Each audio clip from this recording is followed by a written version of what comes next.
Good to see you, Sam. Hello, hello. Glenn, Hey, sorry. how's it going? Oh, is Colin there also? No, I couldn't hear I you. don't think so yet. Okay. Anyway, I'm a little Maybe. bit late because my son is here, and he's only here for like 24 hours. So Ah, we're playing with puppies, and then one of the older dogs, surprisingly, pooped on the carpet. So my daughter's cleaning that up, and I'm playing with my daughter's puppy right now. yeah. I guess it takes some time for them to learn where Say to goodbye. go. Let's just say hello. Look at this. Look at this. Look at this. Hello. Say Can you hello. see this being on the screen? There we go. There we go. Look at that face. Okay, are you part of the GCC call now? This puppy's name is Helios. Helios. How Helios. you doing, Helios? Hmm. Yep. Yeah, he's Yeah. 18.4 pounds today, and he's not even 10 weeks old yet. Whoa, they grow fast. Yeah, he'll be 10 weeks old tomorrow. Yeah. Anyway, Glenn, good to see Yo. Yeah. you. I'm glad I could be here. So, For yeah. 2 or 3 straight weeks, I've come thinking we might want to talk about a couple of things, but the conversation does wander. So it's actually quite fine. But I just wanted to see if there was any interest again. But what's on your mind?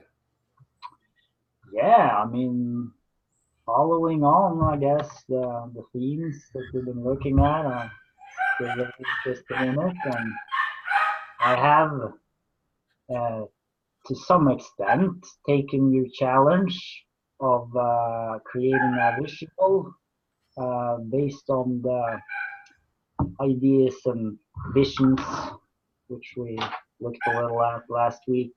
That's great. I'd love to see it. Yeah, it's so I just made a drawing. I took a picture of it, put it in Evernote, and then I wrote a few words which I'd written somewhere else, but which I think was quite suitable for the essence of the picture. And this time I tried to write quite a lot less than I did previously because I think I just prepared far too much on one of those occasions, which is a very typical thing. But yeah, it builds on the same themes that we've been looking at and relating regarding coexistence and what might be a good possible future and yes, what could be the many different parts of it that is interesting to look at and what is it that one might be able to consciously create, which of course is one of the really interesting things I think because that's sort Yeah. of where what we can influence. So, what is, I'm curious, number one, to see your diagram. Number two, how you tell the story using the diagram. And then number three, whether it's possible for us to then start doing some one on one mapping using your diagram and my diagram. That to me would be an interesting kind of listening, an interesting kind of grokking. And to me, it represents one way we could actually do Tammy's vision, which is that we listen to everybody and we include everybody and we sort of learn from everybody. So to me, I think that without having these visuals, our memories are not good enough. But if we actually write things down or draw things, then that helps our memory, helps our discussion, helps focus it. And then is something that we can then use to tell the story and bring others into that discussion. So to It's a me, way of thinking too. It's yeah, the way we think when we write. And I mean, the diagram that I did out of the poll results. yeah, yeah, Were you there, or did you watch that? I think you were. yes, yes. I saw that. Yeah, Yeah, yeah, yeah, yeah. So anyway, I found an interesting way to tell the story once I understood what was on the sheet, what everybody considered important, and then my version of it, which Yes, is a way to extract or analyze or interpret or give a perspective to what. exactly. So that's what I think would be an interesting practice, is to show your visual, tell the story with your visual, maybe even take a look at both visuals together, and then see what kind of mapping we might possibly be able to co-create. So I know it's Exactly. harder with more people, but if we do it one-on-one to start with, I think that would be an interesting practice. Definitely. Yeah. And all of those maps could then be simply put into a larger map. And it seemed to me that when you made that diagram, it was created by those ingredients, which were those basic ideas that there had been response to. I mean, it was concepts, it was themes, we could call them, which people had responded to, with co-visioning being one of them that many had responded to, and then by putting that up on a let's call it a kind of a space where those sort of on a canvas, it does something about our thinking, doesn't it? I mean, it helps us to think through it. Well, So putting it on the canvas is your way of sort of flowing the story, which I found. yes, I can start here, it moves to here, but there's this connection here also that I shouldn't miss, and then it leads to this thing, which is connected to all these other things over here. And by the way, this one's connected to that, so we can sort of tell that little side story, et cetera, et cetera. So to me, that's a flow that seems natural once you have the visual, once you've thought about these connections. yes, yes, absolutely. So yeah, welcome, Colin. I think we're talking about just right up Colin's alley here. I think he's definitely Yeah. very interested in this with Well, Colin's mapping already had and lots of visuals and told his he, stories through those visuals. Yeah. so what if we just like show those visuals and talk through them and look at them and study them, and we do that when we're here and show different things, and then we can use that to think together, and we'll just fill in more things into it if we feel like it. Well, I would say on Colin's behalf that's what Colin feels he's been doing. Yeah, And I absolutely. say, Two dimensionally. yeah, Two.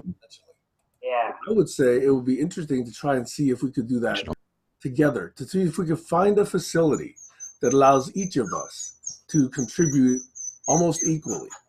And that's what I'm trying to figure out, because Coggle is something that is not a shared resource, at least at the moment. And the maps that I use, they're not a shared resource at the moment, Now, workflowy is, but it's a one-dimensional thing. Well, actually, 1.5-dimensional thing. It's not truly two-dimensional.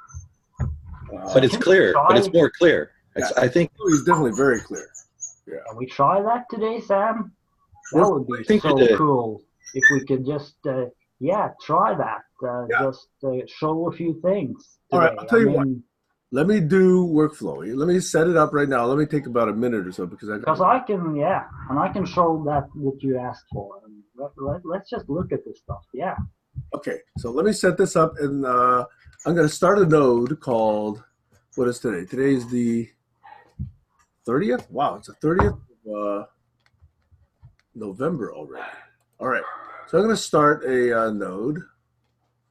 Wait a minute. Is it the 30th? No, it's not. I'm in the wrong month. I'm in the wrong month. Yes, it is actually Saturday, 30th November. Hey, Google, what day is today? Here's 30th. Of November 2019. It's the 30th it's the 30th in North America. Same here. Oh, you're right. Okay, all right. So I'm going to start a node here. I'm going to call it the GCC. I'll put the date on it, 20191130, and now I'm going to share it. Share. And I'm going to give everybody equal rights. Can you share it in the barn racing regulars thread? Because that's a good place to just sort Let me of share share it a here link. first, and then I'll share it there as well. So here, Yeah. I've just created this. Right now it's empty, of course. There it is. So if you go there, you can now add to it. Okay. So we'll do something like, so I'll do notes. And then I'll do a separate section called decisions. But we can do different, and then this is again an interesting thing where I'm assuming that I put in some nodes that make sense, and you guys Yeah. might see these nodes differently. You know? Yeah, and the point I was going to make earlier, and I think it's a good idea. We just go with the tool and just explore it and see what's there. But if you're lost, yeah, then you use a different tool than if you actually know your outline and basically what you want to. So while we're exploring and experimenting, it ends up in the end in something you can publish more easily, like workflowy. Yeah. So I see the maps as maybe just like a journey that you went on. You could do a capture of it and put it in as a graphic visual, you know, and it could have some immediate hotspots that are very context sensitive. But if you want the details, of course, they're in a different format. So it's the amount of lostness. So I operate in a more lost zone than because you come into the GCC. Okay, let's see what's the continuation of theme here. And it's kind of high level, and there's a lot of different things. So that would be interesting, is to, I think, also focus it on highlighting people, so that if you have the forethought to say, you know, I could add this to their area. That's also one of the key points. Yeah, so we could curate each other by marking and parking things that we really appreciated that they said. Yeah. You know, and you could take the 30-second segment, and then maybe later you could get how they felt about it, and maybe even more people could comment on it. By the way, the fact that we have multiple people, right now it's N, okay? Multiple people looking at and hopefully adding to an outline or an outline structure, to me is the closest thing that has come close to Doug Engelbart's NLS that we've ever done here in GCC. One of the closest things, let me say. So let's go into it. Yeah. Well, I think the secret sauce is making it interesting, right? Making it easy. Yeah.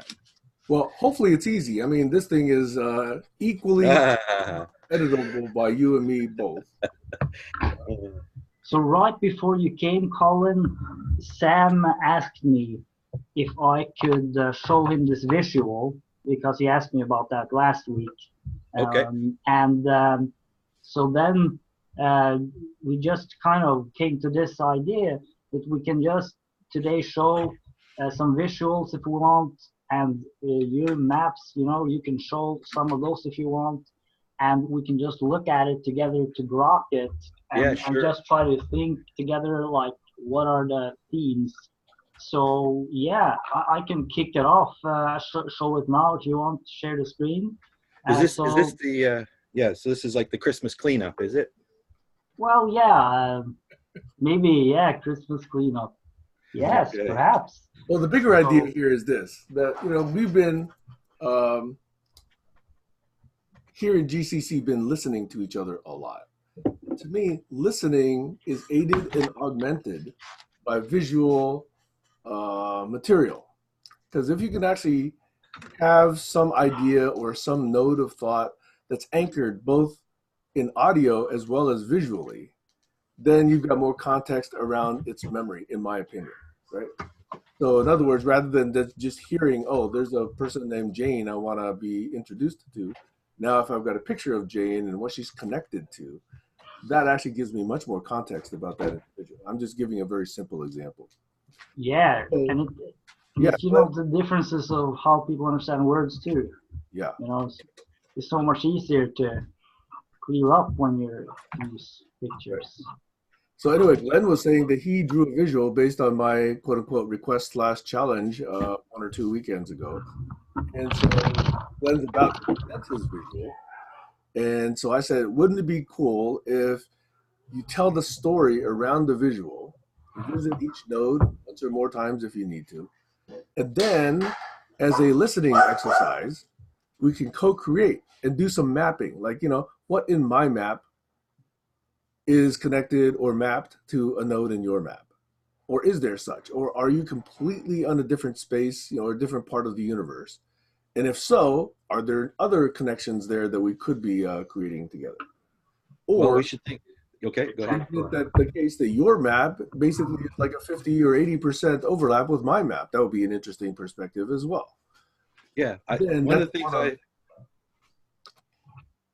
ahead. So that's a one-on-one exercise. And then the question is then how do we start doing this in a scaled way? So that, now we go to your maps, Colin, or we go to anything that Doug might draw or Tammy might draw or Fleming might draw and start, seeing how our maps, which is basically a very crude projection of what's in our brains, our minds, map to each other. And then we see those connections, then we sort of then can understand, when we use the same words, do we really mean the same thing? Like my node called love, is it connected to the same kinds of other associated ideas that yours is? Or Exactly. does it connote something completely different? Or justice, or democracy, or economy, or, fairness, or, whatever. Yeah. That's wonderful, because that's a two-way reflection, and that's a way to stay within contact, which lessens misunderstandings, which is the point, right? Yes. It's part of the sense-making piece, as well as the group memory shared artifacts piece. Yeah. That's part of my broken memory. So Right. Well, I'm trying to interrupt to say that one thing that I've found in this disjoint manner of, going back and sort of like, gardening. You go back and look at the garden, there's some weeds and you have to maintain it. So if it's a shared maintainable source, you got to kind of have an idea of what's there is a big part of it. Hey, Josh. Oh, So Mr. Bridge. What I've been working with, just say this, Josh, and we'll welcome, is an indexing system so that each person has their own kind of a key. You think about a database index, right?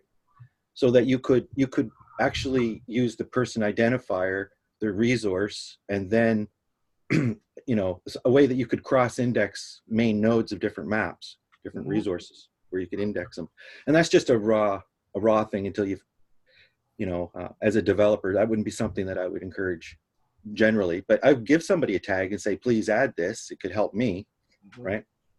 But as an experiment, we could try to tag different things so we could harvest them. There and say that this is very exciting to me, because once we go through Glenn's diagram, I'd like to bring up then this link that I've shared before, which is my collected terms that we've encountered, or at least I've noted in GCC, the terms and concepts, which is probably somewhere probably around 200 or 400 terms by now. And the way I structure that is that under each word, let's say it's collaboration, I put people's name or initials, and I say, according to Colin, this is the way Colin uses the word collaboration, or me, this is the way I use the word collaboration, or Glenn. So I don't do that to be confrontational. I do that hopefully so that at some point we can clarify and deconfuse. And because that's obviously my own interpretation of it, unless it's come verbatim from one of you. Well, anyway, we've got one. Yeah, we got one of those half-built called Value on my mind map, so we could cross-pollinate those maybe today. I don't know. Whoa, that sounds so good. So and Josh, we should get Josh up to date. It's a brilliant plan here on the table. Why don't you describe that if you like, Glenn? I was about to. Yeah, so the basic idea simply, I'll kick it off by showing a diagram, a drawing I made today, and it's based on last week and really many of the themes that we've explored for a long time. So it's sort of, it all builds on everything we've been circling around. And I'm gonna then tell a little story around that. And you can ask whatever questions, obviously. And then Sam will also be showing them all kinds of his best notes with these concepts that he's derived from the process, and we can show anything we want. Colin can show anything he wants, and we will just use that as a tool, think together, and see what we can find. So Hold on, muting. Colin, are you on yeah. questions? And then, of course, we'll see if we can perhaps create them to see where do the maps overlap, where are the similarities of the concepts. What does Sam mean when he uses the word agreements? What do you mean, Joshua, when you use the word investment in a certain context? What does Colin mean when he uses the word value? And if we can really understand that, then the visuals can help us clear up the misunderstandings. So yeah, that was I also the idea. Wait, Josh has his hand up. Okay, go ahead, Josh. Oh, I would go ahead, Colin. I was just going to say I have no idea, but I'm fucking loving the excitement and the enthusiasm. So just keep going. Go ahead, Colin. So what I was thinking, that it's a two-way street where it's reflective. Not only is it what you think of it, but you get to hook up with what somebody else thinks of it in the same context, thinking about the same thing. And I think that's a way that you can leap from node to node on vastly different topics, and as you do as friends, but also have an index as you build along. It's these trails, right? We're going to make these trails, and if you want to publish something, you do it more, I think, in a workflowy, like the Dictopedia, I think is what Sam's talking about. But if you're just exploring and playing, it'd be good to have 2 or 3 people jamming out the map, at least a couple. Somebody doing the words and somebody doing the design. And then you can make little templates. But anyway, continue on, Glenn. You have a display that's coming, yes? So yeah. So basically, Josh, we're just gonna try to cross-pollinate some ideas and make see if we can't. Yeah, go ahead. I'll just tell you where I'm at. I don't care what we do. If we're all having fun, I'm down. I'm just here to have some fun. I've been snowed in for 3 days. If it's having fun, great. I'm all for it. Just keep going. Yeah, we'll finish with the snowball. I have no opinions. I'll save my opinions for another day. Just a I'll save them for Sunday. To Josh. Josh, what technology do you use for heating? Is it propane? Is it something else? I'm curious.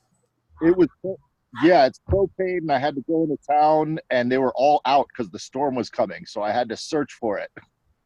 So I actually passed by a whole train full of Army military tanks, and I went around a corner, found a recycling center, and an old guy that had a propane tank, and I got my propane. So, okay, cool. It'd be nice to know that you got some heating essentials. We got down to only 29 degrees, which is like minus 1 or 2 degrees centigrade. Did you guys get any snow, Sam? We got no snow yet this year. None yet. Snow here. Here it's been already snowing. I love snow means warm. When it's snowing, it's warm. So I love snow. It's exothermic. Yeah. And it's so white. It's so beautiful too. Everything kind of becomes so much brighter. I'll give you a quick. Everything turns into picture postcard country. Yeah, we got too much, so you can have as much as you want. Okay. We got the truck.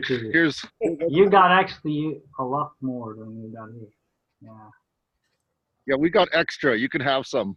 Yeah. You can have all you want. We got plenty to share. Okay. If Colin wants some in Canada, he can have some. It'll stay. It preserves well up there. Yeah, let's build a pipeline for snow. Yeah, we're collecting some already. It's but should be wet. Let's put up this barn. Let's build the barn. I'm gonna be quiet and let's build. Oh yeah, let's go into it. We gotta make it super fun. Yeah, on stage right now. Let's go into the fun, and I will just find the correct document. I have found it, and we'll now share the screen.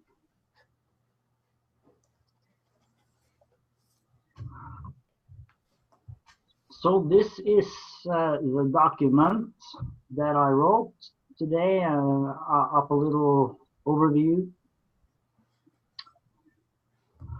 At the center, of course, we see the circle symbolizes planet Earth, the the great ball of life that's flying through space, and then we have the human beings on the surface.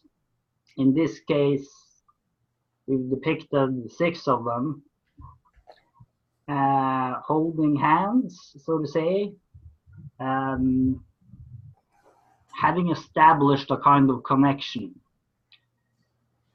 But the real story is, of course, that it's a large network of humans that have established a connection, which is on a different plane than just the earthly plane. It's in a virtual world, you could say. It's a connection in the clouds. It's a global organization of some kind. Maybe it's an organization with just these people. Maybe each of them are a large community in themselves, so that they represent different communities. So in this context, just to interrupt, what's the difference in your mind between organization and community, since you're using these words? That is a very interesting question. What is the difference between an organization and a community? One way I would like to think of that is that I would call something a community when there's a certain level of connection and good functioning within a group of people, where there are some real shared values that they're meeting around, and they're actualizing shared values, and they are learning together. That would certainly be a community, as I would see it. And they're true friends, true friendships that happen there, and there's exchanges of really interesting ideas and knowledge, wisdom, the best understandings the people have. They speak openly because they share their best understandings, and they pursue the best way of being for themselves. Each takes responsibility for themselves. So that would be a real community. That would be a intelligent community. And that, of course, is the great hope, that there could become these really intelligent, beautiful communities of people who really work together in a very, very fine way, where they get the best out of each other and build on each other's experiences and best understandings, so that the people can share best understandings, and somebody will hear it and learn from it and get inspired by it. So in that way, we grow together gradually over time, and then we also think about it, let it sort of roll around in the mind. We maybe try to reformulate ideas. 1 week later, it's another week goes, but there's a kind of a learning that happens continuously through many of the interactions between these people. So in this vision, we have something I call the super system, which would be an example of a truly intelligent, beautiful, harmonious kind of community, a real super community of people, which could be a small group, a large group, or a group of many groups at some point, which of course is the big hope far into the future, that there can be a global super system where perhaps all humans are connected, and all humans can really be in a position to shine and be in the right element with things adapted to their needs, their unique personalities, their interests, their wishes, etc. And here, of course, we're speaking about the big possibilities far into the future. At the moment, the super system is now an idea. It's expressed here on a screen and on a paper, and we see some other ideas surrounding the super system. Bubble code. This was mentioned actually by Alex Reed. What if we had a bubble? We're inside the bubble and there's like tiles, and the tiles are connections to other bubbles. This maybe relates to the work of Ted Nelson and Engelbart and many others about hyperlinks that go both ways, that are visible bridges. This relates to the information systems, which perhaps we haven't touched the surface of yet. Maybe we've so far only used very crude information systems, and there might be far more elegant and real smart ways we can organize information. And maybe we could even organize information in a way that's directly tied to the physical world. So here we come back to this other idea, the global sim idea of Sam, which we see here. I've written global simulation adventure. I call it the social game, which is one of the versions, you could say, of a sort of a sim that's global, which we might play as a game where we really try to be our best. And there's many other ideas here. Fellowship of friendly helpers. This is a beautiful idea I've considered. It's a fellowship of people, but it's also using smart AI systems. Project Lovebirds. It's like we create virtual lovebirds, which are information creatures that are made of love, one could say, or based on those kind of principles, and then plant these as seeds around on the internet, and seeds even in the world, where we can have then drawings and art and various expressions of this. Have a Facebook friend who's making these cards, which is something in that direction. Sean Jason, I don't know if you know who he is. Love balloons. Let's say we have balloons that can transmit even some of these messages. Super events where people gather, which are special events, intelligently organized, while also having a lot of space for the spontaneous and the impulsive to arise. So it's a little bit organized, but not too organized, etc. Clever structures, you know. Social super systems, that's a sort of a big concept for what we could call really good communities of people. Yeah, Sam. Interrupt. I was curious, when you actually go through these bubbles, like Fellowship of Friendly Helpers, whatever, Project Lovebirds. I'm curious, because I don't yet understand, whether you think that GCC and or barn raising represents one of these things. Just like these calls, are they representing a social system? Are they representing events, or what is it that you have in mind? Sorry to interrupt, but I was just curious. That's perfect. Yeah, that's exactly what it is. Can I interject as well, Glenn? Yeah. Since Sam took it upon us to have a break point, I think it's pretty cool. I've already resonated with a few things that I'm kind of doing graphically too. I like the circular layout of the. Okay, let me just back up a second and say what I see this as. For me, it's a menu system, a personal menu system. So those circles, those red circles in the middle, say if this was my GCC graph, then the things in the middle might be for me right now are the SDGs, right? And which ones grouped together with which projects. And then, you know, it would have that theme, but you have Earth there right now. So, you know, you could, each one could be a different card really, and it'd be a personal one, right? Yeah, that's kind of the idea. That's what it's going to look like, Glenn, something like that. But what I do is I just take half the circle and it's like a pull-out menu. Yeah, exactly. Spin it around, but yeah, it's the same idea. pretty cool. Yeah. So what's so interesting about that is also when you see that this circle of names, and the names, of course, means the names that we have: Glenn, Colin, Joshua, and Sam.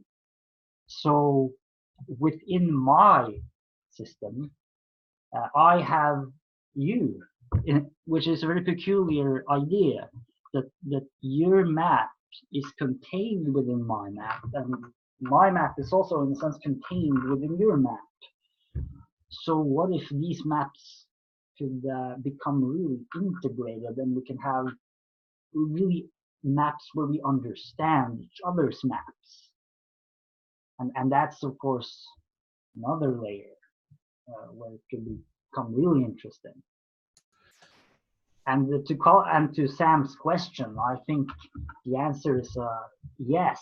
That these kind of video meetings is a perfect example of something that is already a very special kind of a community and has all the potential to go in all kinds of directions that is indicated here.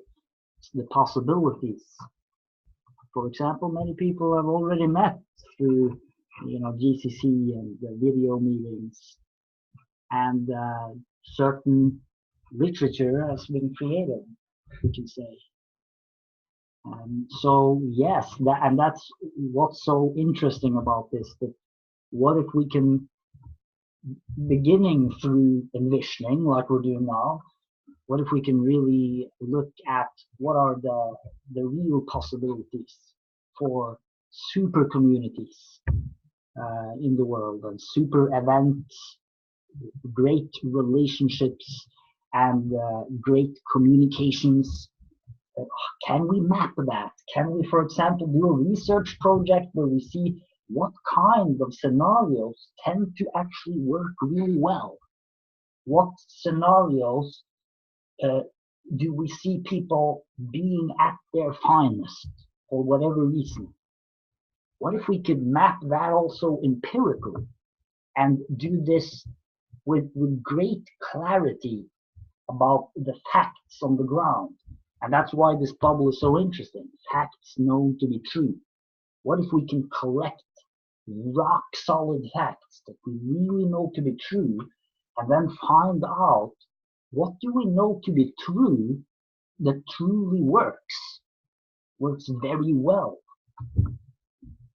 etc., etc.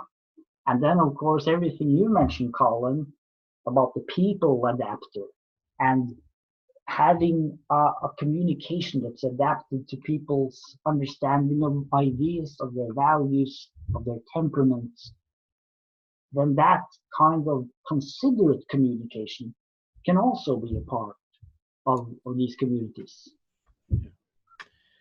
Yeah, I think there is a opportunity for people to align with their understanding of the syntax, which Sam has mentioned, and their value system. Now, it's called a super system, so I assume it's everything.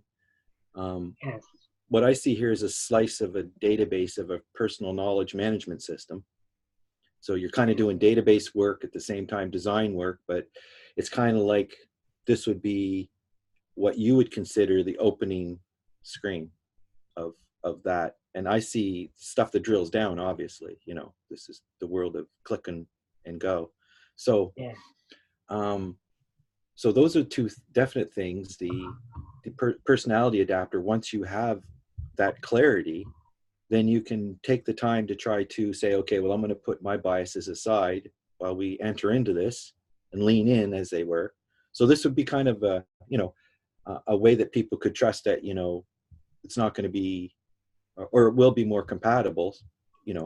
This is the kind of thing where I was seeing you could also have like some personality prototyping that you could share at a more of a friends level. So once you entered into more of a, I think people can indicate their style. Some people like to hear the information right up front, and some, Exactly. some personalities like it different. Some are confrontational. But I think the main thing that hit me was that there's such a diversity of people and values. When you say what's known to be true, that is very important, but I think it's tempered with the environment that you're in. Like, what are your, basic needs? And there's a lot of corruption, and you can't just know the truth and fix it. Like, how do you have the ability to use this system without being put in jail? Yeah. Anyway, I'll just leave it there. Yeah, that's obviously has to be a part of it. Can I riff on Colin's last point there? Yo. To me, a lot of what we want a DKR for is precisely to understand the derivation of certain quote unquote facts or statements or beliefs.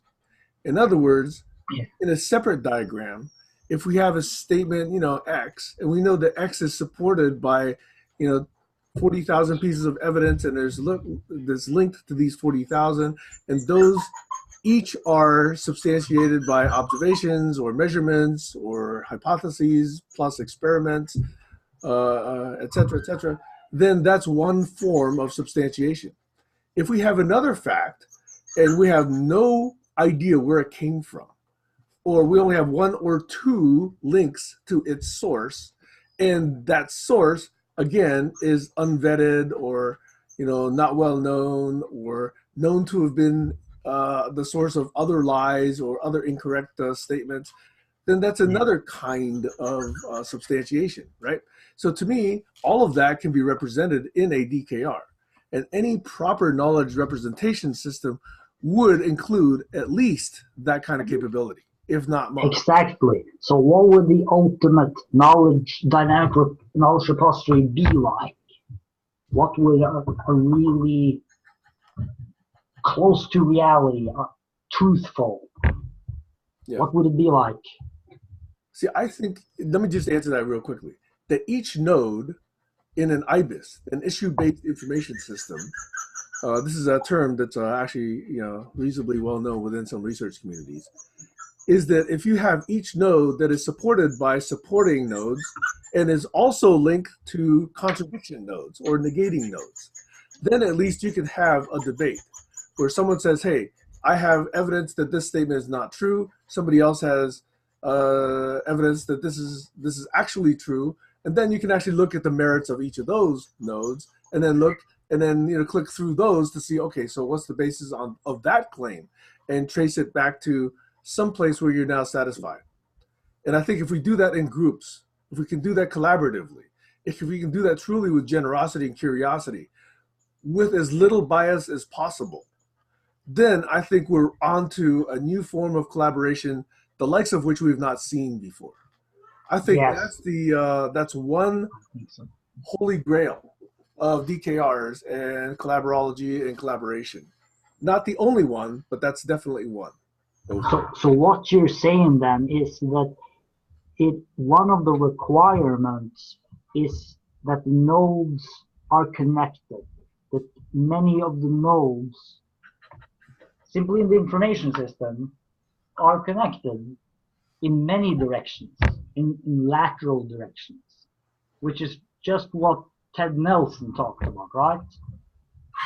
Yeah, can I step in here? This is it's a technology problem, of graphing, and there's newer protocols that are different than the original web protocols that allow for, and we've had some people talk about that here. I won't get into these details, but there's things that we can know about, that, and put it aside the technical stuff to discuss how the database is, I think here we're designing what we want it to look like.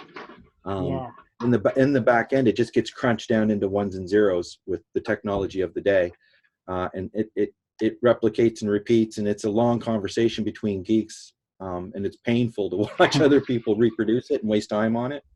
But I think what you're displaying here in pictures is very valuable, and I have one I'd like to inject here as well, but you continue on, Glenn. Mine is the understanding game, and it kind of plays to what Sam had just said. Great. I can wrap this up fairly quickly, and then Okay, we your just jump choice. into that. Your How's choice. that sound? I could interrupt for like 1 minute, or you could wrap up and then I go after. That's all up to you. Yeah, I'd like to give Glenn an opportunity to run through his entire diagram, if that's okay. Okay. No, that's 100%. Yeah, I'll just then try to collect it, because obviously, as we see from the drawing, it is a very big vision, sort of futuristic in a Just one more sense. note, Glenn. Is it possible to share this in some way? And then the second follow-up question is, how many versions of this did you go through to come to this one? I'm curious about that. Well, today I made this one, but I mean previously I made many versions of similar things. That yeah, I have many of them, and I made various drawings before, obviously, on several similar themes. So I just made this today with this conversation and meeting in mind, and yeah, so. Another question, Glenn, while you're interrupted. Those things on the side, if you're not going to talk about those, I assume you are those like another galaxy beside your galaxy, or is that another type of a drill down? That's a great, yeah, because they are ideas that exist in the space, in the same space where I exist, obviously, and we all exist. So these bubbles represent ideas, you could call them memes, that simply circulate in society. And as we pointed out, people understand each of them in their own way. While at the same time there are similarities in how people believe them, understand them, but it's influenced by their various subjective experiences. And then there's similarities of experience, etc. So there's like these, it's like each of these ideas are like a kind of energy center, which is formed from many connections to many other places. So the meaning of the idea depends on where it's placed in the landscape and where it's placed relative to other ideas. And what for me unites all these ideas is where it comes back to here and now and the body, that in the present moment, through physical movement in space, this is where these ideas also circulate. So my point of view is that ideas are essentially patterns of movement, and that ideas, which are represented by these bubbles, they influence us in all kinds of ways, and you could say they're like software for our minds and bodies, and they're expressions that we hear, and we then see the world in a certain way. So let's say I'm hopeful, then I see the world in a certain way. I'm filled with love. I love everything. That's a certain perspective. I have a certain belief that I view things from, that influences it, etc., etc. So that's what the meaning of the various bubbles are. So if this is what were to be more complete, we would have far more bubbles. I mean, in the finished drawing, it would be, as many bubbles as any of us would want to add. Does that is that a relevant response to that? I think it is, and where you have the maps bubble down by being my finest and coexistence. Yes. I would put other maps there, because this is a map. Of course, yeah. And it's like a second generation map. Mine is like this, but it hasn't been collected together. And I make a virtual map like this by doing the root nodes. So if each one of these important things had a root node, as you can see, I'm talking about database work, but just to help you out, like that's kind of what, you're basically designing a knowledge system, and how you want it indexed is how you're drawing it. Exactly. Yeah. So the interesting thing is that each of them might be root nodes in themselves, in their own system. Yeah.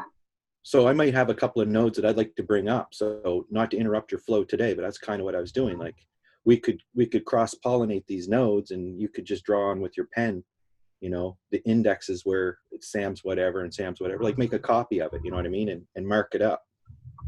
You know what? I'll actually do that during this conversation. Well, no, finish first. Don't, Yeah. don't get on the rabbit First, trail. I'll finish. So, Yeah. but now you looked at the drawing, so I'll just go down to what I wrote, and this is basically what I wrote. This describes a sequence of processes, one could say, in a possible future.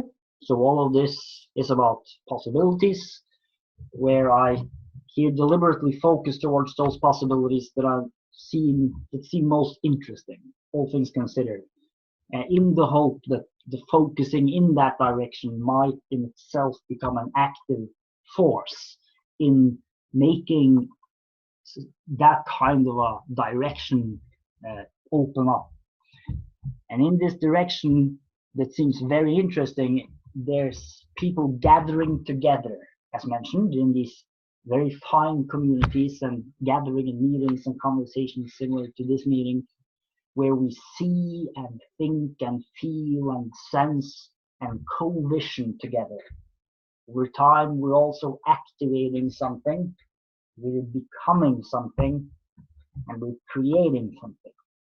It's a gradual process over time through many, many gatherings and many meetings and many activities and various things, and each person on their own journey. And out of this, a new form of life is being created. At a certain stage, a beautiful form of life appears. When it appears, we recognize it. When we recognize it, we continue it. We have made the system by then where we can really notice when we make it work. And we can work empirically with technology that goes right into the event space itself, that can map out our actual behaviors, our actual choices, the real facts on the ground that we know are solid. And then about all the rest, as Wittgenstein said, we can remain silent. But what we can be concerned about is the creation of a beautiful way of life. And that, of course, is a result of each of our contributions coming together. So we never know exactly on forehand how it will be. We just know that we're going to strive towards bringing our finest together and seeing and really receiving those gifts that all the people in the room bring. And then trust that out of all these fine gifts being gathered together, there's something fine that will probably emerge. And then it's a celebration of existence itself, a celebration of each of us as we are, a celebration of our journey, of what we are learning, and of course, a celebration of just that immense beauty that every human being has, and that immense capacity for wisdom and love and greatness, which is a part of who we are.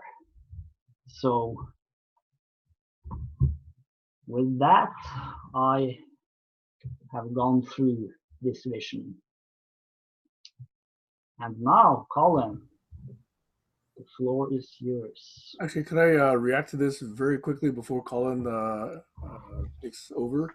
No, Yeah. Take your time, Sam. Take your time. One is that this celebration seems to me not a single event, right?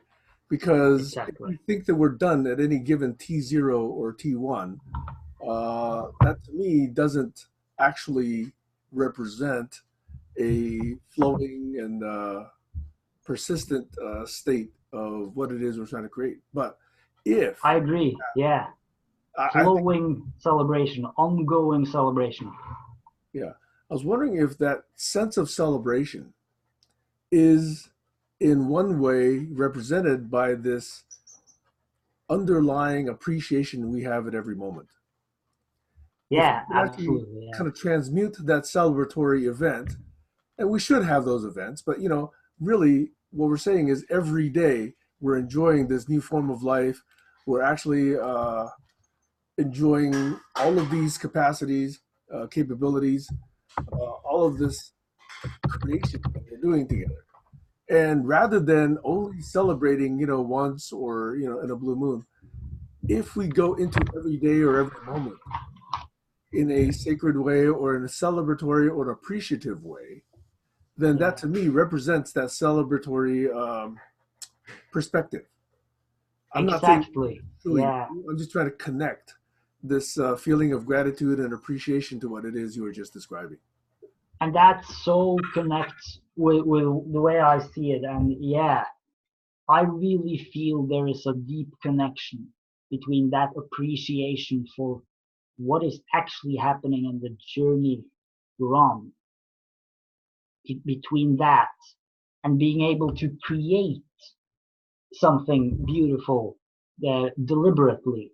And there's some connection between what is and what could become. The world of immediate reality and the world of dreams. Because the dreams, they participate, don't they? Especially when we share them, like we're doing now.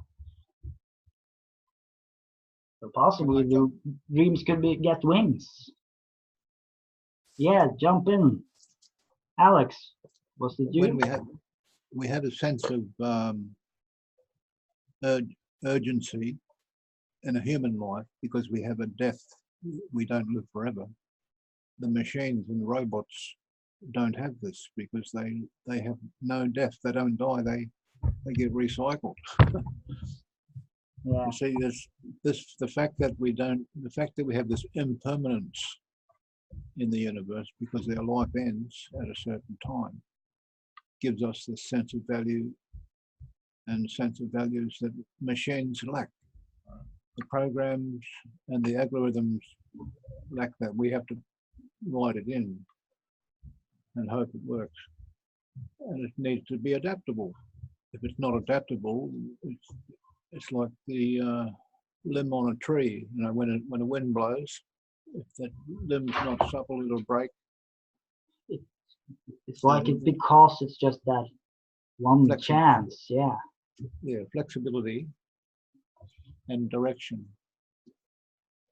So when you're coming up with those kind of conditions for a group or a project, it has to be based on some values that come from the members themselves, their traditions, their religions and their family backgrounds, their nationalities. Yeah. It's all part of they call it the fabric of life that makes variety the spice of life, the rich fabric of society. Yeah. In all its colours and variations. People who have travelled around the world understand how it broadens the mind. Exactly, and those are the gifts that people bring. We're all in the same boat, sort of thing. So this new form of life has to have I call it a primary directive. And that's what I like to think about. Over. Yeah. That ties really. Yeah, so should we go and look at Colin's map? Yeah, I think it's Colin's turn. Yeah. This was great. Thanks for the feedback. This is really valuable. I have more feedback, but I want to have. No, go ahead. Give more feedback. This is mostly for Glenn. I can highlight stuff later. Just and Josh as well hasn't. Actually, for me to give the feedback, if this is the right time, Glenn, would you show your diagram one more time? Because I want to at least draw some points of association / connection. Absolutely. So if I'm going around the circles, around this facts known to be true, what pops to mind here for me are things like science and the scientific method and observation and persistent memory.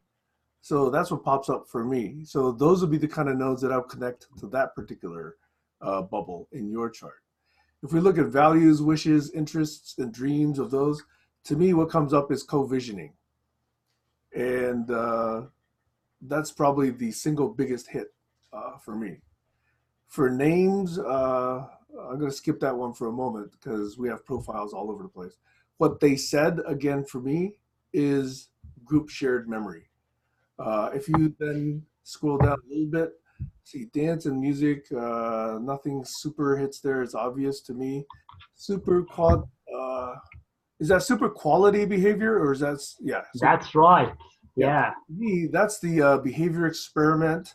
That's the agreements. That's the COI. That's wanting to do good. Those pop up for me. Super quality existence. To me, those are the same ideas. I'm not quite distinguishing between those two at the moment. Super relationships. This to me is deep grokking. This is where we get beyond superficial interaction and really try and understand each other's perspectives and values and co-create some of those values and perspectives.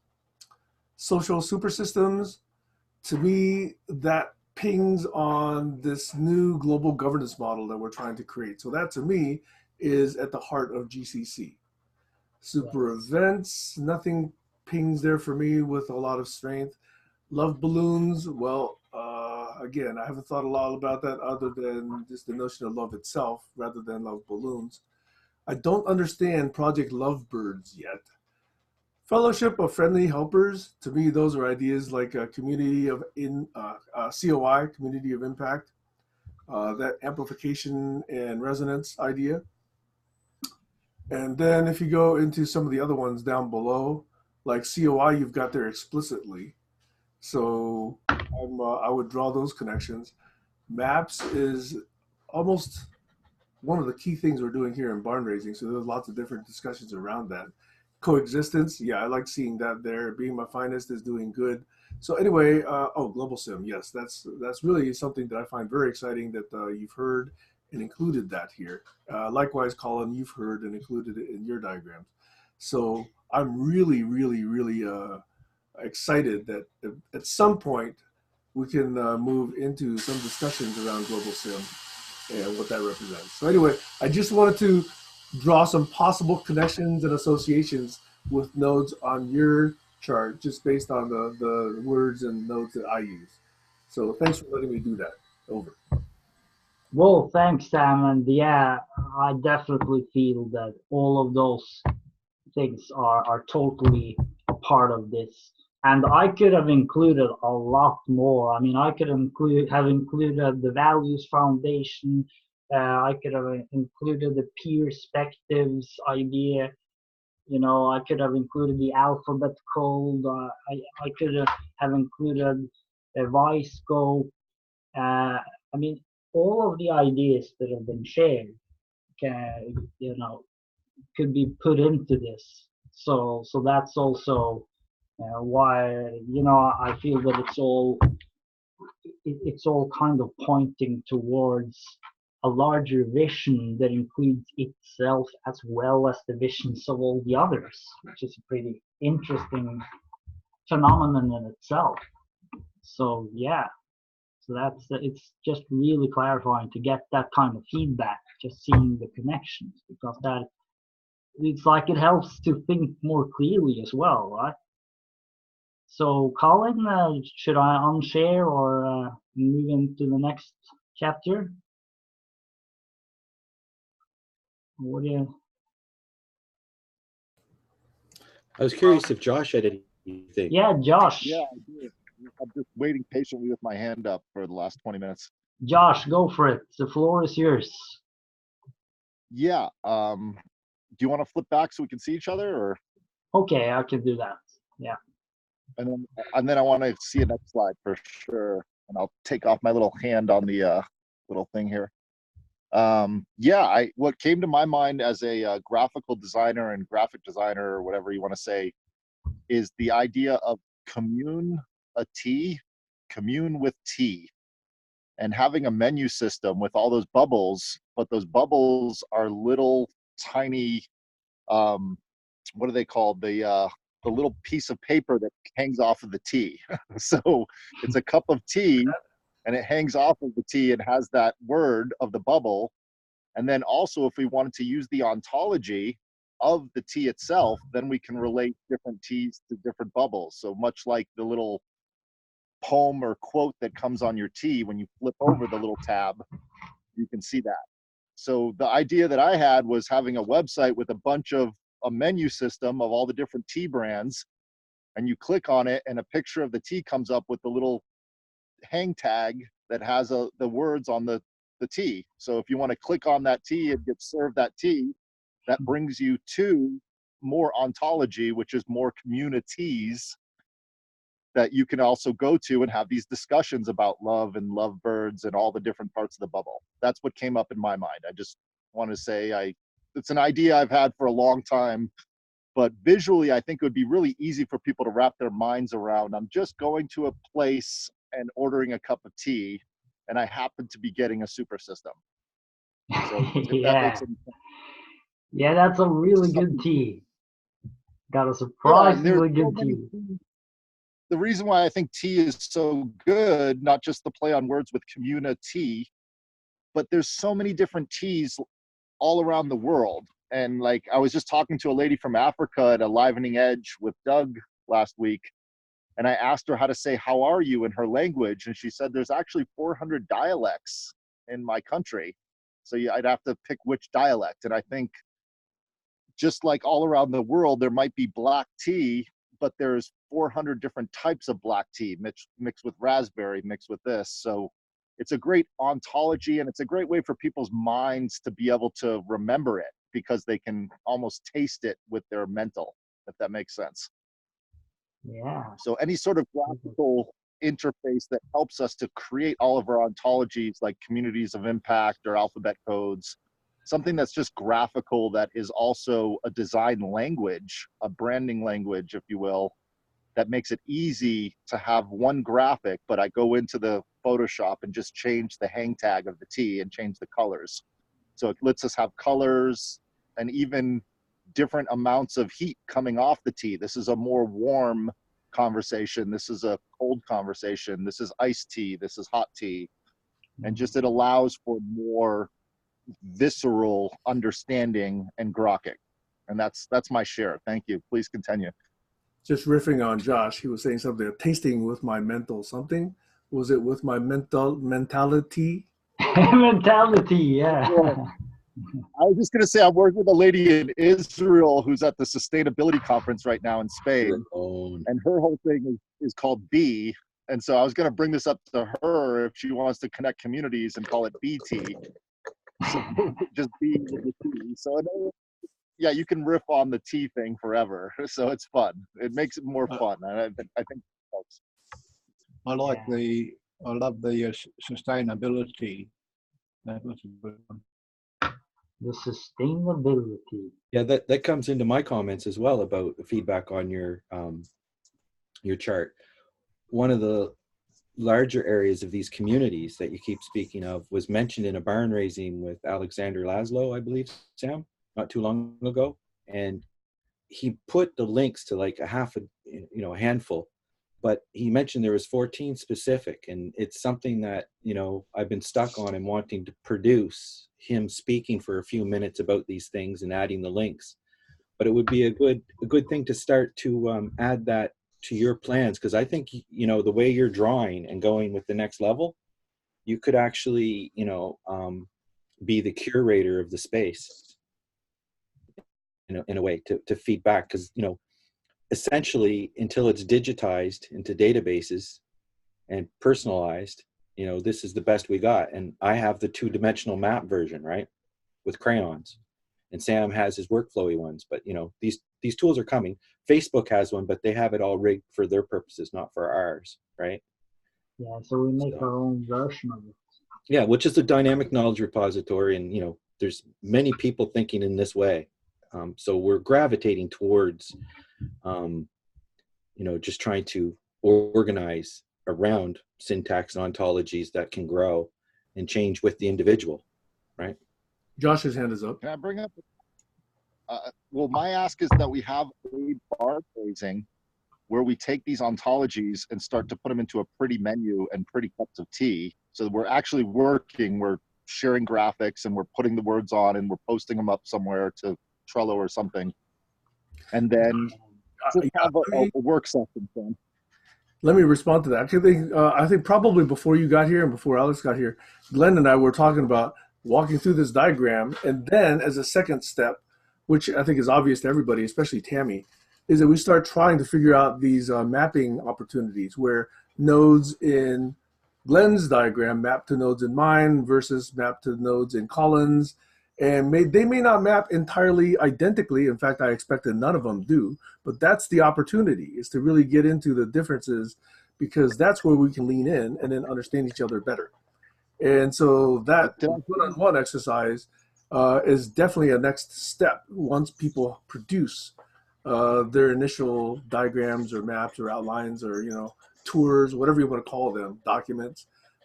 So Glenn has done it, Colin's done it, you've done it with websites, I've done it with diagrams as well as outlines. So I'm just looking for us to engage in that co-creation aspect. That is the next step. First step being, here's what I've got to offer. Second step being, let me hear what you've got to offer. Third step being, let's see what we can co-create and co-map together, and what's same, what's different, and let's understand those. And maybe then that's something that allows both of us to learn, especially about each other. And then how do we scale that from one-on-one to then N? So that's the question in my mind. That's a path that could be taken, one path in barn raising anyway. Over. If I heard you right, Sam, that sounds like a great opportunity. Yes, a really great opportunity indeed. And that is the kind of co-learning which we do. That's squarely in the focus of barn raising, just let me say. Over. And Alex has his finger. Yeah, my ask is that we have a dedicated barn raising to menu systems and cups of tea. So when that happens, let me know and I'll get my Photoshop ready and get everything ready so I can really work at that barn raising and start creating the menu systems that look pretty and are easy to click on and function. And then we can discuss when you click on it, like, hey, Josh, can you make it so when you click on it, it zooms in? Hold on, let me use HTML. Okay, yeah, here it goes. Okay, it works. Or, okay, so now that it zooms in, you click on it and then it opens up another menu for another community. Oh, okay, let me see what I can do. And we'll just keep raising the barn. Well, I think the idea is that everybody gives a demo of kind of what they're doing, because Glenn's giving a demo of what I call a kind of a knowledge map. I have conversation, trying to trace thought trails, maps. Sam's got more organized, indexed maps around themes and things. But, with root nodes, we can hook them together, like Sam was saying. And I think if you wanted to make some dynamic, scalable stuff that zooms around with HTML, like there's lots of templates and things you showed me before, like make some dummy ones and just, display them. Because I think showing our tool sets and things we have might inspire other people to join in and say, oh, I actually know a lot about that. Why don't you use this template? And, you've helped me with that kind of stuff, Josh. So, I say this, you say that. And Sam knows a lot of stuff. So I think showing our tools, having tooling shows is kind of fun. And it's what I'm more attracted to. And I'm ready to show a few things, but, and then we could see how we could, from a different perspective, because I think we're all working in the meta today. We haven't landed any particular topics, but, the topics about organizing the flow of information. Two people got their hands up. I landed on Glenn. This is a chance for Glenn to sort of go through his brain. So I think that's what we're riffing on right now. It's not a specific brain. I think the topic kind of is that we create these maps and go where it goes. Yeah, Josh.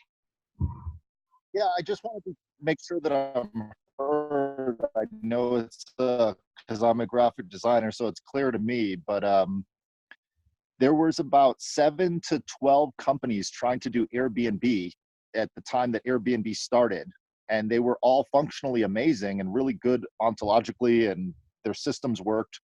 But it was the design language that came out of Airbnb that allowed them to take off and be a billion-dollar company. And that design language in the design world is world renowned as a great design language. You can actually get their design language kit online with a program called Sketch. So what I'm talking about is having a dedicated barn raising to create a GCC design language. And if it ends up being out of T, I hope it does, because I love that design language, giving that as an open source design language to other communities so it's easy for everyone to grok. And it also pulls people together. I think design languages, iconography, and symbolism is something that pulls people together globally.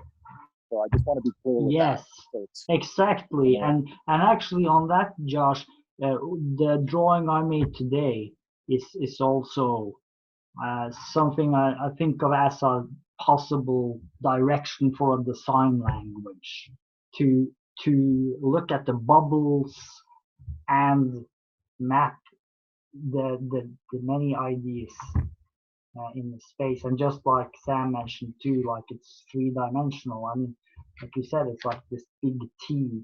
You can visit it, like, and that's exactly what was so central to these cubes that Tammy made with the alphabet code that becomes physical.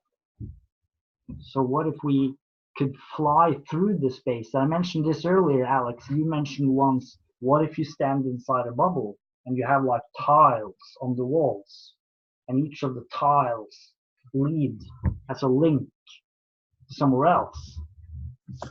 The tiles are jigsaw puzzle pieces.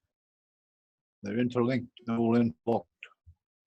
But they're not only interlocked on the sides, they're interlocked virtually inside the network. So every piece is linked to every other piece. The total thing is linked together, one organism. And you haven't tried tea until you've tried barn tea. That's a very good tea. What do you say, Sam? The barn tea. You are kind of the tea master here, We have to find keeping the barn tea warm.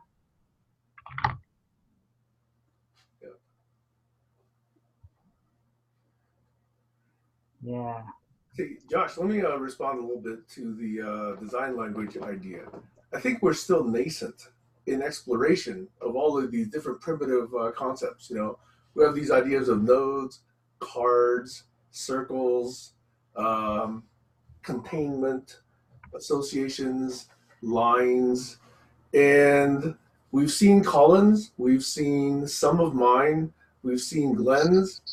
There may be one or two others, but I don't yet think that we've seen many. And now we know what exists in the web world, so we could actually go and map it into web menu paradigms. But for me, I would be curious in exploring many more different kinds of representations, and then trying to see which of those we find compelling and really convey, you know, really good power, suggestive power, connotative power. And that's something that I think would be interesting for me to explore before we start getting into web artifacts, because web artifacts by themselves, as you know, because HTML is a static definition, is already limiting. So I'm curious to see what other kinds of representations we can explore and come up with before we get into a web representation of it. That's just me. Over. Yeah, maybe we're ready to look at Collins maps. I think you can go for it. Okay, sure. Why not? I think it's a good place to step off with what Sam was just saying. So let me try to share and see if this works. Share screen one, share. There we go. Interesting, you don't see the Zoom screen. Ah, it doesn't come through. That's weird. Let me just try to bring it up again. It's a preference or a setting in Zoom. You know, is that when you share a screen, you can say share my Zoom screen or not. Okay, well, Default is not. let's do not for today. Okay, we'll just go in here. So, you know, this is kind of a second generation of an idea, which is kind of just a high level, called the understanding game board. So the idea is that you're going to play a game. So you have players, and by playing a game, your participants or, you know, co-agreeers, however you want it, whatever language you want. I think game is a traditional, you know, generic name. And then you can have some definitions, you know, your syntax, you know, this, by this I mean this or whatever, and you can discuss, you know, what you mean by the terms. And then you can have some axioms down here, which are things that are just known to be true, right? And then this whole thing could be like a template Let me for an correct. understanding. Axioms are assumed to be true, not known to be true. Okay, sure. Yeah, Well, it's always on a scale for sure. So I'm interested in. those yeah, unknown, like especially. so the templates are you know, things that what Josh is talking about, menu systems or this particular, you know, thing, it could be copied. So let's say that when you start a current game, you have a topic, and basically that's where you're going to, you know, this could be like the middle button on your diagram, Glenn, okay? For example, Yeah. because I'm Yeah, thinking of it very much exactly. like that. So, you know, and then so you start the game, and going through the understanding, each person, you know, makes a point, and then a couple of points might converge, right?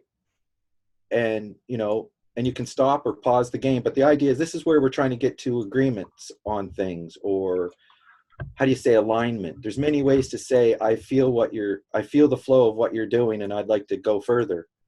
And down here, you might have parked things that you want to bring up points, but, you know, you guys parked me till later down here when I wanted to show this diagram, right? Actually, it Yeah. wasn't this diagram. So this is kind of the idea of just a simple one. And this right here was a collaboration with Joachim. He kind of drew some little thing like this, and I said, oh, that's kind of neat, you know. So I put it in the idea that, you know, some points are just going to be left, and you might have to come back to them, but some points might strike and go further, and, you know, there might be more points, and then you might stop or pause the game, right? Or whatever. It's just a way of visualizing an interaction, a flow of ideas. So that's that one. There's the quest one again, where you come in through, I guess I'm moving the whole thing. That's the main node. So you come in and you go through this process of learning and mentoring and building up your dynamic topology. You know, this is where you'd get a copy of that, of your map that, you know, Glenn's version would be the one that Glenn's using. You know, I'm using ones that look like this. Josh is using different ones.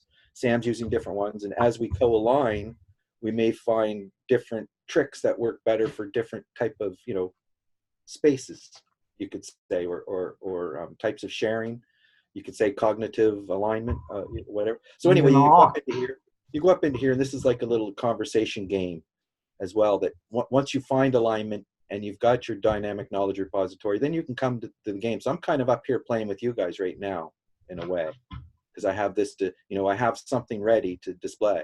So I'm up here trying to get in through, you know, dialogue, conversation. And then, you know, if you let's see here if we can get right into this one. So, you know, and the upper level is the idea where you're having a special alignment, and you actually make some, you know, this is the agreements that I think Sam would call, you know, gold-plated agreements up here, where people are really well aligned.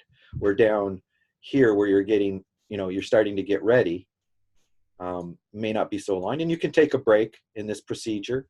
And when you come, you know, this would be like the welcome wagon. You get alignment. This is where we learn who each other are and different things. But I won't belabor that diagram. But it's just a kind of a way of a flow that you can naturally add your values and your qualities and your desires, and, you know, fill out the chart that, you know, Glenn had, or whatever kind of a agenda system you got going. Now this is the game of discernment, which is, you can see here's a copy of that template up here that I'm thinking about using. Whoops, I guess I just. How big can those maps be? Oh, very big. Can they? Yes, they can. I have to get this thing here. Well, it's a you do very well with your drawing, Glenn. This is just another form. I wouldn't, so here's again an example of this where you have your framing and you have the idea we're going to play, and these are the this is just kind of like the people who are interested and signed up to have this conversation, whatever it's going to be. So just kind of the idea. Here's an earlier version where player one would ask, you get the why game. So I won't go into this, but you can see there's different formats that you could go in and try to advance through. So these are different games.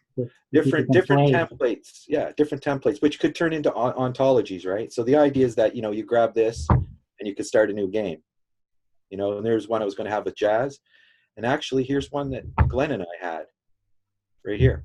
Yeah. It was about eternity. And we had some fun discussing what, trying to get down to the basis of what we thought that was.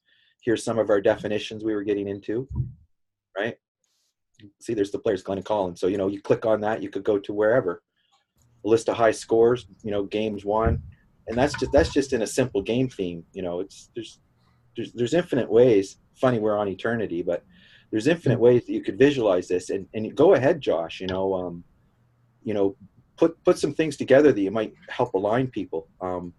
But I'm thinking of these dynamic maps that can, what you're seeing is a flattened version of something that might be more circular and stepwise, right? And so you can keep track of what you're doing, and you can, when Alex was talking about the puzzle wall, they're the puzzle pieces that link to somewhere, but you can't have all of them, because it would just get too many. Like if you're painting, it would just turn brown. It's just too much. So how you make this interesting to display these things and the different kinds of, I was hoping to do something similar like this with Doug and Sam get to the bottom of what the word agreement is and help them send me text, And in fact, your display that you had today, Glenn, I put it in the chat, but if you would be able to put the text of that ahead of time where someone could share it, it could go into a context map or things that are shared in the chat. But the idea, I think, with these is you take a snapshot, you could take a picture of it, and it's sort of like a capsule, because you're not meant to grow these forever in this format. So when Sam says I've showed my thing, well, I've showed a concept, a map of my thing. But, as we're trying to design, Josh is showing concept maps of what, he's doing as well, in thinking of, and so we all have the idea of having these dynamic knowledge repositories. And I think the word Sam has come out with coexistence, and correct me if I'm wrong, if there's a better one. That's just one piece of what Sam's doing, I know. And I'd say one of the pieces these maps would do is I'm trying to, nail the understanding umbrella, try to straw man, or, not straw man, but steel man conversations, basically. Yeah. How do we really understand? Yeah, so that's kind of what that is. Hey, Colin, may I suggest what comes up for me when you show the diagram that you had with Joachim, where you have some alignment, or what was the other word you used, some disagreement or some other misunderstanding? To me, in every interaction and around every concept, both of those are active. So in other words, in my mind, it's not ever possible to get the complete 100% absolute alignment.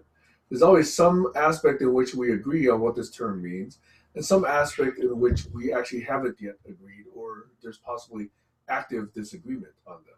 So rather than saying, hey, some interaction takes away all misconception and now we're agreed, or now we're in some agreement to disagree, to me, those two elements are always there. The difference is, what is the balance?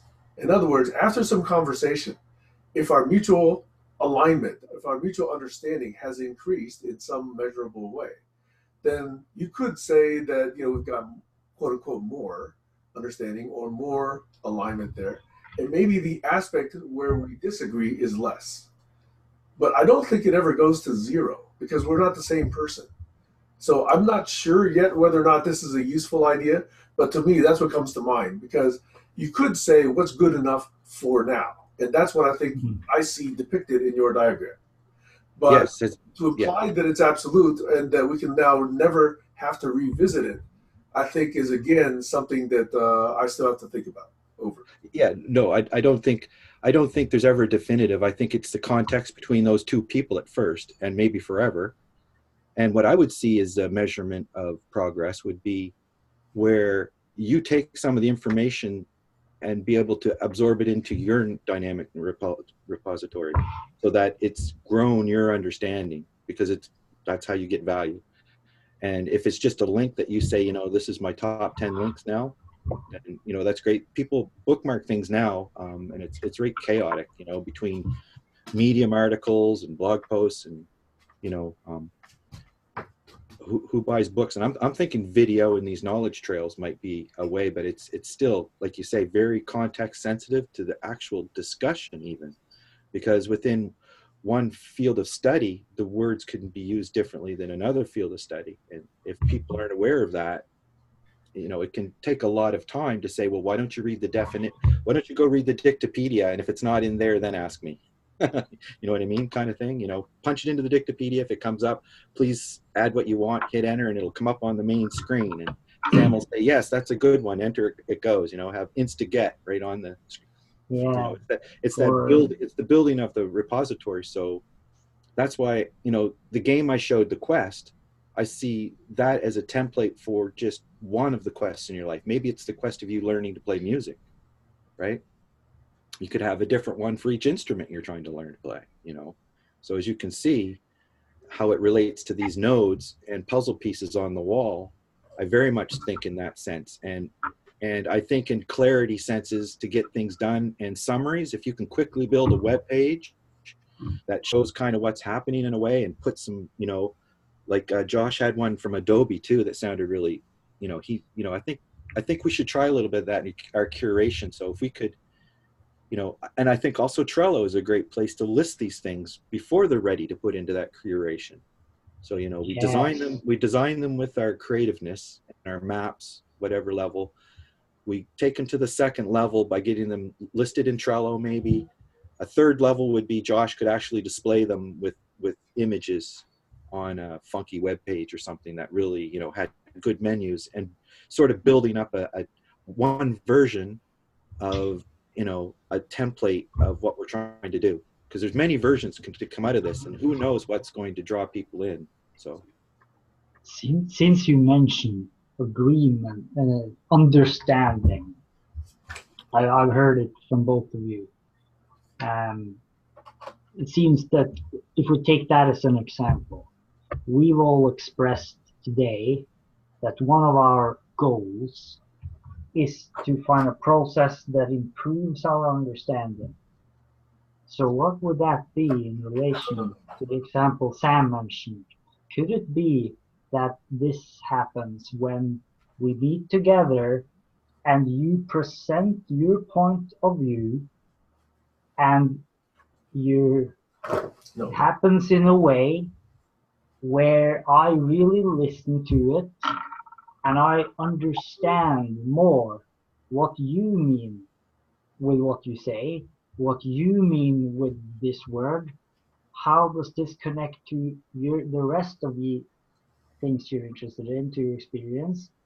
How does it connect to what you are currently interested in? What are you currently concerned with? What is your purpose? What is your own purpose as you define it? So if I listen and have an open mind and are patient and, you know, take it in, let it, you know, go in the mind, then that becomes possible. So would that be an example of real progress? If we really understand, and if the person who tries to transmit their message also understands their own message better, because they get a chance to really, what do I really mean? And they ask some questions. What do you really mean with this? Would it be an example like this? And they think, well, I think what I really mean is this. And having gone through it now, I think I would say it even simpler. I would say it like this, etc. So then we can have a process where the people who present their ideas even develop their own understanding of their own ideas. So that would be real progress.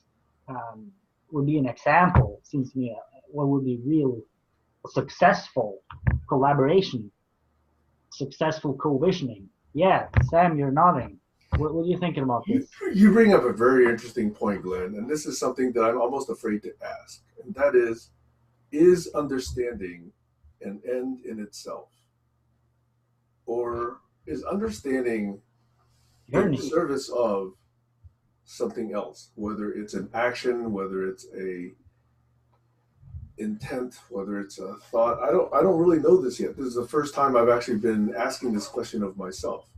But to me, if understanding allows us to get to some plan or action or behavior or interaction style that's different, is that the end game, or is understanding itself an end goal? I'm really curious about that question, and I don't yet have an answer to this. But it was prompted by what you were saying. I don't know what you mean by end goal. In other words, does understanding enable us and empower us to do something different, to affect a change, to make the world a better place, blah, blah, blah? Or is just me wanting to understand you sufficient in and of itself? I think that if you understand me, then that will in and of itself create a change. It must inevitably create some change. So if we meet and we really understand each other and we speak in a way that increases our understanding, then we have already changed. That is how I would see it. So it's a dynamic thing that goes on continuously. It's not really an end state then. It's more like a journey, right? Yeah, and does that make sense? It's not very useful, but to me, even the interaction that is different, that is enabled by this understanding, is in a sense, that's where you actually measure the change, right? You're measuring that we have a qualitatively different interaction, or a more peaceful interaction, or a less conflicted interaction. So the understanding has enabled that. But if the understanding did nothing, in other words, if the understanding did not prompt an interaction, did not make any change in our interaction, didn't make any change in the world, I'm still wondering, is that understanding still a goal in and of itself? Does it even deserve to be called understanding? Maybe not. If it doesn't. Yeah, I'm curious about that right now. Yeah, I've got something. Yeah, I've got something to riff on that. I think there's different awakenings that somebody comes as they gain understanding. Context is everything, and I think as you gain understanding, maybe you can see context better. A simple example are, paradigm shifts. If you buy a vehicle, all of a sudden you see all kinds of those types of vehicles where you never noticed them before. It's biasms. So your understanding can maybe crack some of your biasms open or make you more aware, and then you can go to another level, not to get into hierarchies, but I think as you start in martial arts, I think that's a good analogy to what I think understanding is. As you understand how your body and things work together, you can go from one level of skill to the next level of skill. And by building on that, mathematics and science is another one.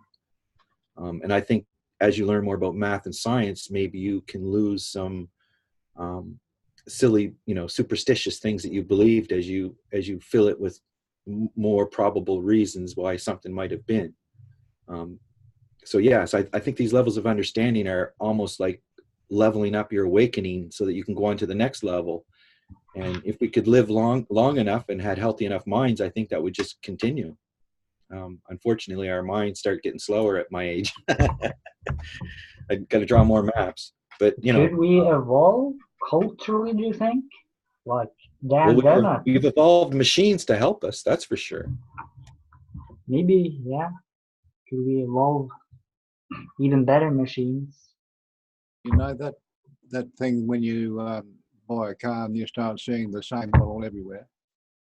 It's just called association. There was one card in a deck of cards that my family used to believe haunted us, and it was the two of spades.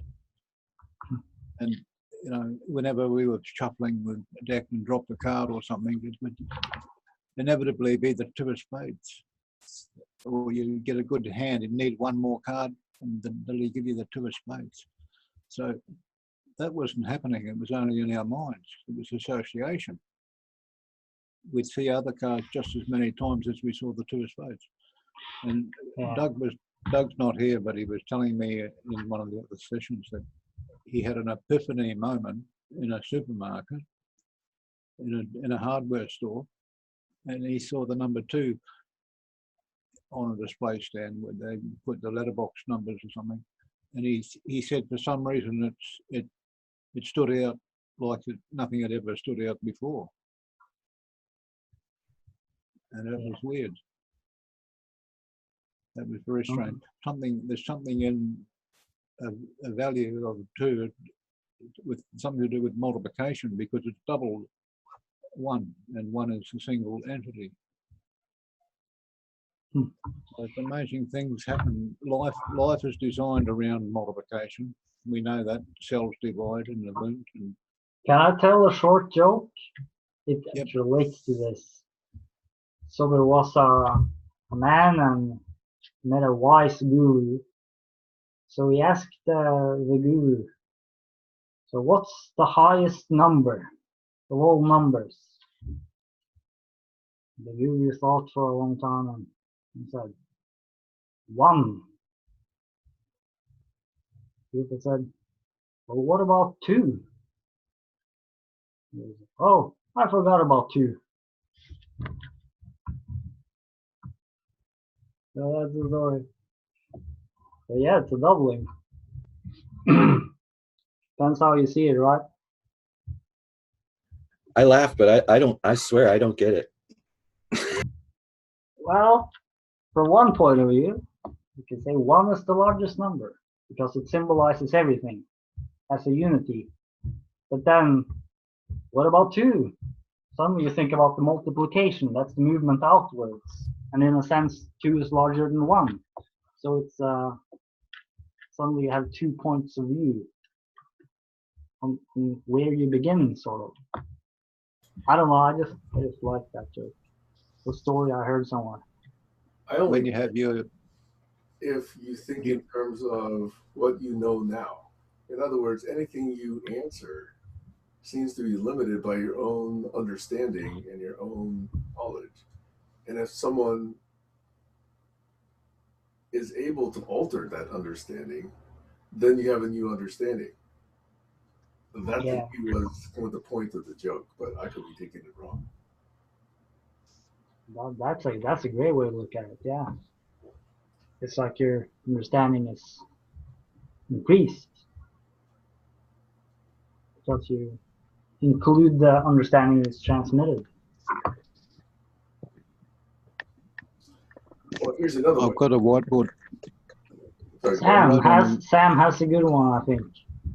No, I was just thinking there's possibly a different way, which is that if you take that joke, then he's inviting a co-creation. He's saying, this is what I know now, or this is what I'm going to say now. Not what he knows now. This is what I'm going to say now. And I'm going to invite you to co-create an understanding.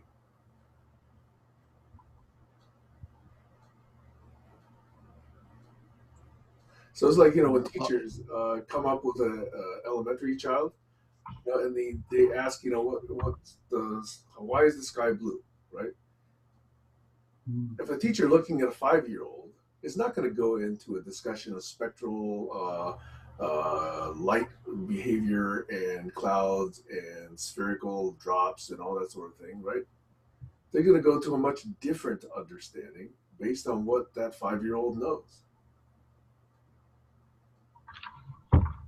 I'm thinking maybe that's one way of addressing each question, is knowing your asker, the requester, and providing a response that invites inquiry or invites leaning in. That's another way to tell that joke. Knowing your audience, right? Yeah, with, you know. Well, I'd like to make a, like Glenn was getting into some micro agreements, and I was thinking what him and I could do together. And I like what he's doing with his drawing. So I would, and his interest in Coggle. So I would offer that we would try to maybe schedule a time where we can try to cross-pollinate some of these indexes. So, Yeah, that would be great. Yeah, So, definitely. what are people's minds? I know Alice has something to say. Maybe Josh does as well. But if people are willing, after that round of feedback, you know, you guys could just do that right now. I, by the way, have my son in town. He's only here for 24 hours. So I was going to actually depart at the top of the hour. I know this is actually a very, very enjoyable discussion. I really like it a lot because we've covered a lot of new ground or Yeah. new way. So, Today I actually have to go at the top of the hour as well because we're having some things planned here. But Okay. yeah, I really enjoyed it. And Colin, definitely. I mean, tomorrow I'm totally available if you want to do it, or on Monday, or yeah, let's do that soon because I think that would be so interesting. And yeah, and then I even want to get Coggle too. yeah. Well, you can use it so that you can interact better and copy things I have, and you know, do whatever you want. Sam has another tool. You don't have to get the paid version, and you know, and it's find a way we can share these things back and forth. You know, you can save PDFs, you can screen capture. But I'd like to go back in for the sake of trying to be consistent. I would like to go back to this diagram too, which is, you know, this was the barn meeting, and what I used to do is I used to label them for a particular show, but I'm just calling this 219 now, where we can just kind of add to it, similar to what I used to do with the GCC conversation community. Where's this? No, this isn't it. GCC. Maybe I have it here. Yeah, here it is. The collaboration generator. So, you know, this isn't shared anymore because it's just too big and wieldy, and my internet connection's not as good as it used to be. Whoa. But this is the barn raising section. I don't know what's happened over here. It looks like something went wacko on it. Something went weird with the font. I don't know if they had an upgrade. Maybe this is the end of my smooth sailing. Is this in Trello? Have you put this in there? Could you put some of these maps in Trello? That would be, I mean, Something they're just weird. great. Something's very weird with this display right now. Here we go. That's better. So that's kind of how sprawly it got. And you can see around here is the barn raising, right? I don't know if we can get in there. And I don't know why that's so small. Here we go. We getting bigger? I've never had this problem before. I think it's my internet connection. I'm just experiencing a new internet connection, folks, live here for everybody. It's no fun. Well, I'm not completely lost, but it's so here's the old schedule. There's Jazzwinder. Okay, so yeah, here's the barn raising. Here's a lot of the main links of barn raising right here. If I can go in and zoom in, just do that with the wheel. In you go. See, there's the Trello, Sam's workflowy maps, the how-to. So this is a little bit of a way to find our way back. So this is kind of one place that I do this stuff for barn raising. And I guess this one, 2019, where did it go? Here it is. As you can tell, it can be kind of tricky. So, you know, we can look like this is the survey that was done recently, smart people problem, deep rocking, that was again mentioned today. So we could align these up with your map, Glenn, is what I was thinking. There's 17 SDGs. I think we should try to align with those. You know, we are kind of global, and it's been thought about. I think it's important. It would be so so, you know, cool. this is Yeah. basically, I haven't done a lot with this. There's a COI and that can be expanded on. I have a link to Sam's COI. I've got a link to Sam's personal map. I think each one of you have one, you know what I mean? But it's something that we could work on and collaborate if it became useful. But I think the overall map here is something that we could think about building out before it gets too unruly, and try to build like the taxonomy lock and step with the thing that you're kind of doing, you know what I mean? And then Josh would have specification if you wanted to try to build an interface or share with somebody, you know, in the web We'll world. build new maps, really. Yeah. Yeah, We will. because I'm learning front end stuff, and I know a fair bit of things, but I'm more of a back end developer into the ontologies and stuff. So, you know, anyway, I'll just put that there. I don't want to really say anything more than that, I guess, at this point. Well, thanks. I think Alex has to go. And Sam, did you want to go through something towards the end, or you maybe go? No, I just want to say, to me, like, again, this is really exciting stuff, because if each of us is able to present our view of what co-visioning and barn raising and GCC represents, and especially share a visual or any kind of artifact that can be, let's see, consumed by each of the rest of us, and then there's a way to give feedback. Then I think there's a way to do some co-mapping that allows us to start seeing where there's alignment, where there's still some misunderstanding, where there's possibly active disagreement. And that, to me, is part of sense making. And sense making is essential to doing co-visioning. And if you don't have both, then I think it's probably ill-advised to do much coordinated action. Individual action is still possible, and I heartily support that. But the coordinated action of teams or projects, to me, requires this mutual understanding to prevent problems and violence later on in the course of the project. Violence is a strong word, but, you know, conflict. Okay. So anyway, I'm really excited about this conversation and where it's going. It feels like barn raising, at least, is kind of ready to turn a corner, and so I'm excited by this. Now, let me use this as my checkout. Over. Yeah, I totally second that. Incredibly interesting stuff. I love this. And definitely, let's go into the UN sustainability goals too. Yeah, that's a great idea, Colin. I forgot to mention that. I think that's such an interesting way to go into this. If we, you know, what does this mean in terms of the different sustainability goals? How does that relate? I see two levels. I see two levels too. The GCC specific things that we bring together that we leave here as something in our space, and then I see the stuff that you have in your own personal treasure chest of stuff that you're sharing. So that's kind of like two maps, right? And the game board, I didn't mention, but the game boards are meant so that you take a template and start a new one between you, and then you can take what you want back to your own, or just leave it the way it is and it's of no value, and I'll just leave that right where it is, thank you. So yeah, the idea is to be able to have a repository of nodes that you can collect, sort of like a versioning control. Anyway. So we build that together.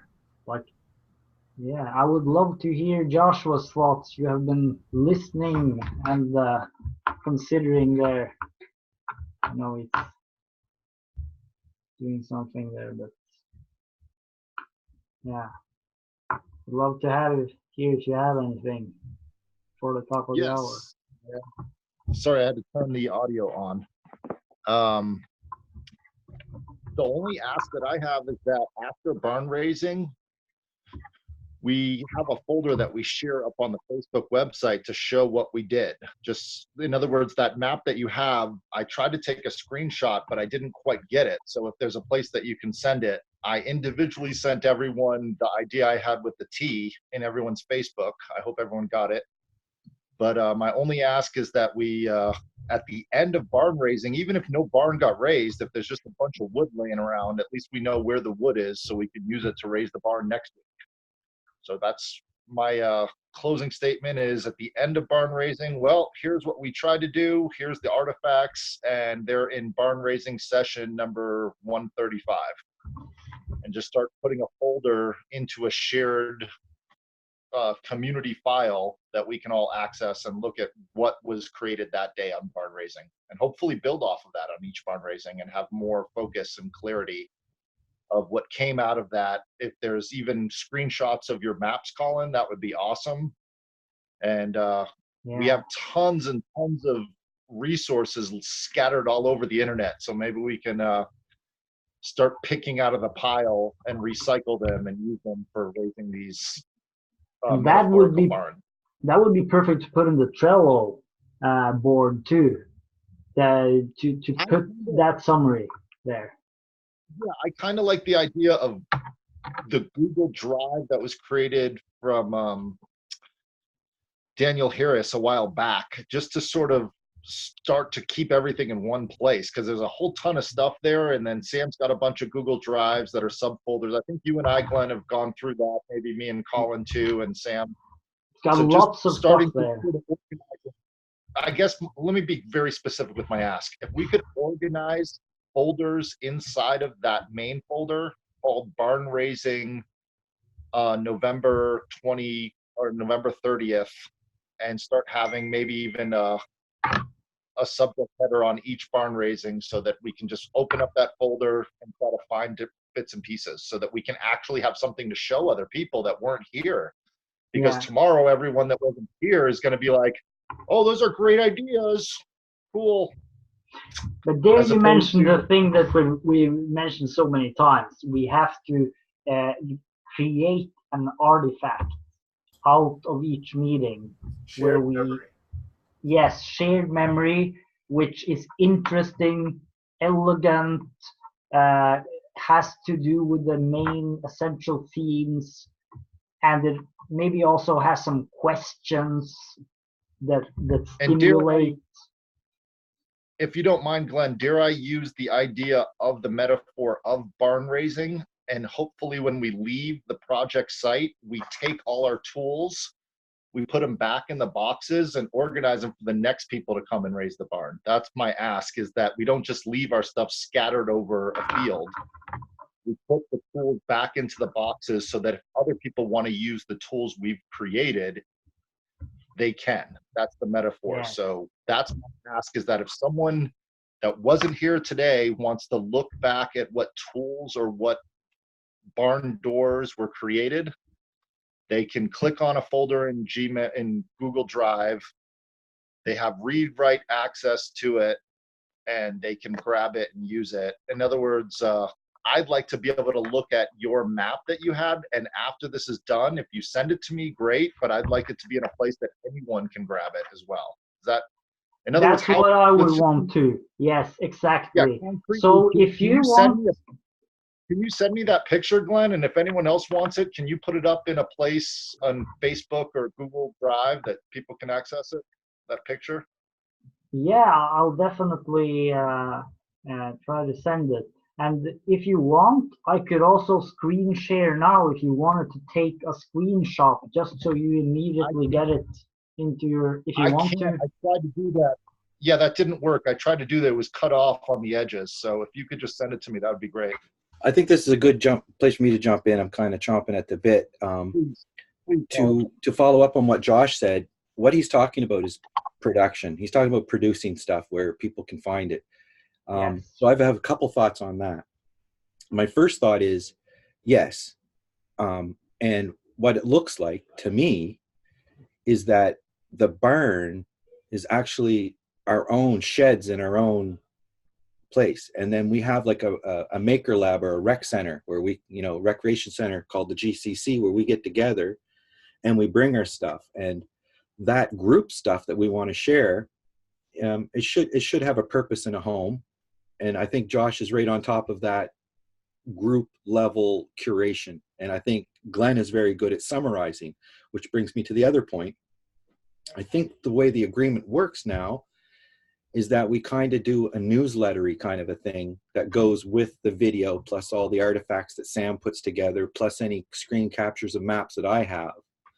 But essentially, the main map is links to other people's stuff that they want, of their personal stuff that they want to share. And just to put the larger context on it of production, that's where I've been thinking lately about taking themes like we talked about value today, producing people's values. We've talked about your knowledge repository vision, and the extensions into a better world you call the super system. So, whether it makes a better world or not is to be seen, but I definitely want to help you visualize that, because that's what I'm doing as well. That's what Sam's doing. And I think Josh is doing, he visualizes a solution as well. So my distinction is between what's being created, what we're kind of working on in the background that we show here on this screen. People can see what we're working on.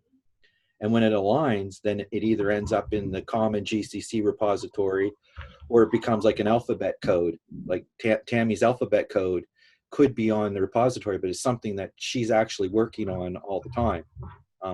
So I think producing what I would call the stuff from our garden, and bringing it into the playground, right?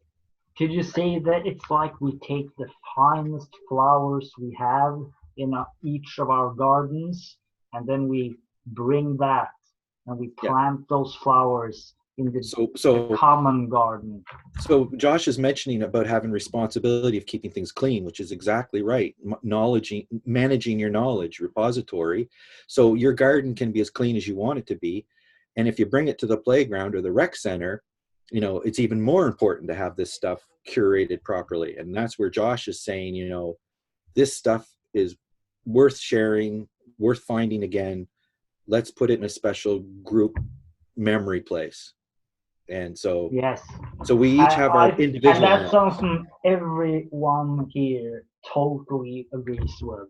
I mean, we mentioned that so many times. So we should visualize that as part of what we're building in the and that can be that Google Doc that Daniel Harris created that already has loads of interesting material, and the Trello board, and the Facebook files. What I'd like to see is a Google SketchUp of the GCC town, where you can see the stuff in 3-dimensional.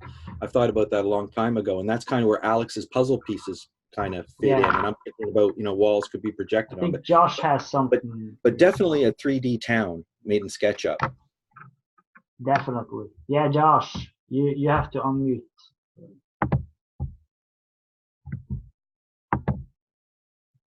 Josh, yeah. Can you hear me? Yeah. Now we hear you. Okay. So I'm trying to keep it from being in Trello and being in Facebook and being in Google, and just have it in one place called Saturday barn raising and the date of that date. One folder with that. And then you can put links inside that folder to all the other places. Well, right now that exists, but it exists in Facebook. And if you go into Facebook and search for barn raising, it'll come up with all Sam's curated barn raisings. And that's what I'm using to go through in a chronological order. Some of them aren't there, but that's the best we got so far. But we talked a whole bunch on actually establishing a place. And I think that's the whole project on its own. And Josh is definitely spearheading the idea of Creative Commons. And I'm liking the idea of links to places.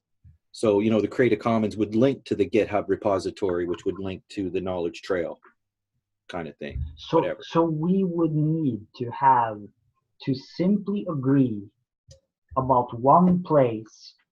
In this one place, we're going to put these artifacts. The finished products, you could say. Yes, exactly. The finished products that have been polished, at least somewhat, without typos, clean, interesting, and something we stand for, right? Yes, and I think. Oh, go ahead. I just want to say to Josh. Josh, Three of us I have think different skills and we're talking over each other, but go ahead. no, come little on, bit. this is crystal clear. Josh says something very simple. We need to agree on one place to put this. I'm saying where we place this doesn't matter whatsoever if we agree on one place to put it, just like Josh says. So the thing is, if we agree on one place to put this material and we then work on this material, which we have done today, clearly, we've created material today for this memory bank. If we agree on one place to put this, then we are creating the barn. Is that right, Josh? Yeah. Is it that simple? I'm thinking that's quite unrealistic. Can I finish? Yeah, let's. It's simple. Can If we I agree also to use without the talking? Google Docs, if we agree on that today, we'll use the Google Docs, we'll put it in there, we each have what we want to put in, then we are creating the barn, Yes. aren't we? What do you Yes. think, Josh? Is it that simple? Yes. Yeah. Let me say what I think. Is that okay? I feel That's like I'm what I trying wanted. Go for it. Okay. Okay. What I think is when you said this, I want to be clear with defining the this. When we put this, it's a folder named barn raising with today's date in one place. And then inside of that, I don't care what's there.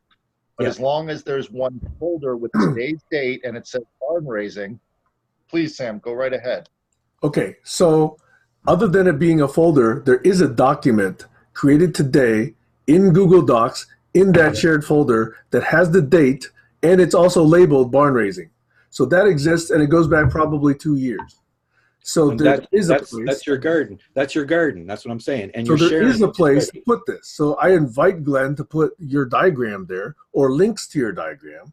Colin, I invite you to put your diagram or a link to your diagrams. I put links to some of my stuff there. And so that exists, and it's a very predictable naming structure. So there's the year, month, date, and then the title GCC, and then it's either called Saturday or Sunday or Thursday or Friday, and then it's either called barn raising or unblocking or open space or Friday experiment. So that document exists going back about 2 years, and everyone in the entire world can edit this document as long as you've got a Google, a web browser. As long as you got a web browser, you can go edit that doc. You can delete everything that's there, by the way. Okay, it's up to you. So anyway, that does exist. So other than we shouldn't do that. Folder, other than it being a folder, that document is there. It's a container for whatever we do create and want to note for the record out of each of these conversations. I just wanted to put that for the record. Over.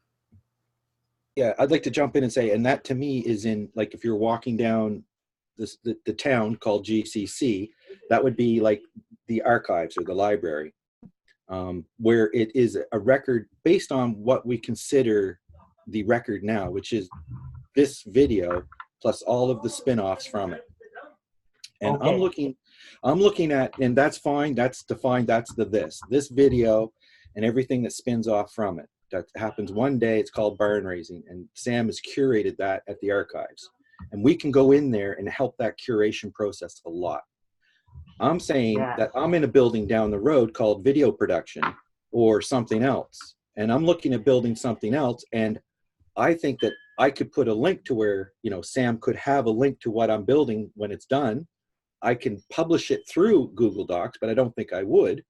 But these things kind of build on stuff as the levels of understanding would build, as you want, you know, as you bring these things. So Sam's garden is what he's doing with his curation, and it's very GCC focused for everybody. All the stuff that I build might not be ready for everybody. It hasn't been, you know, vetted. It's my ideas. It's my designs. So you're showing your designs today, Glenn. So, you know, if we had a place to put that picture in a Google or in a repository, this is version 1. And then we could take notes, version 2. You see, and then you could link to that. And so what I'm getting to is the thing that I think Josh is saying so that everybody can follow along and know where everything is. I see that as the newsletter. We put that in there, yes. We can put the newsletter in there, we put everything in there. So I have a specific request, Sam.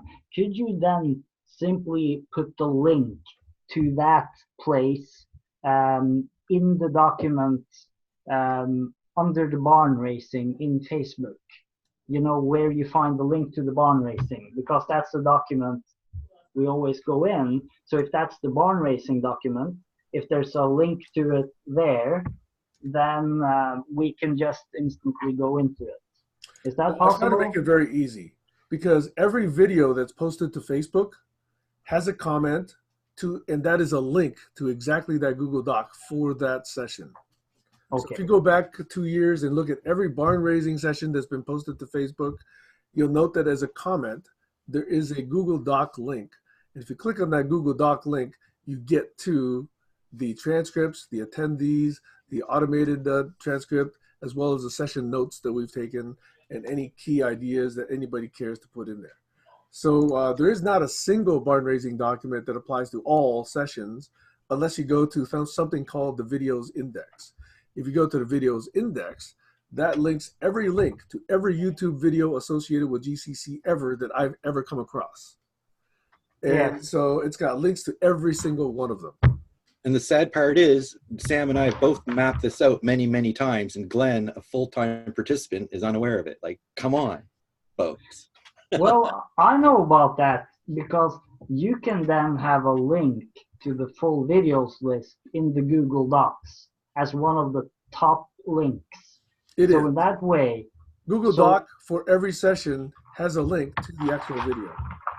okay. So now I have a question. So I think what we need here is just one day where we audit what we have, because man, we're ready to do some Christmas cleaning. We're ready, and I'm ready. I'm Sam gonna can tell feel you. it. Sam can feel it. Yeah, and I'll tell you what I'm gonna do and the way I'll do it, because what I will do, I will share a first draft of something, sometimes in the barn racing regulars thread, because since I'm using the iPad mini, that's readily available when I'm sitting on the bus. So so I might share an ID there. And if I do, everyone is invited to do anything they want with that. They can copy it, they can change it, and they can put it in the repository in the Google Docs that we mentioned.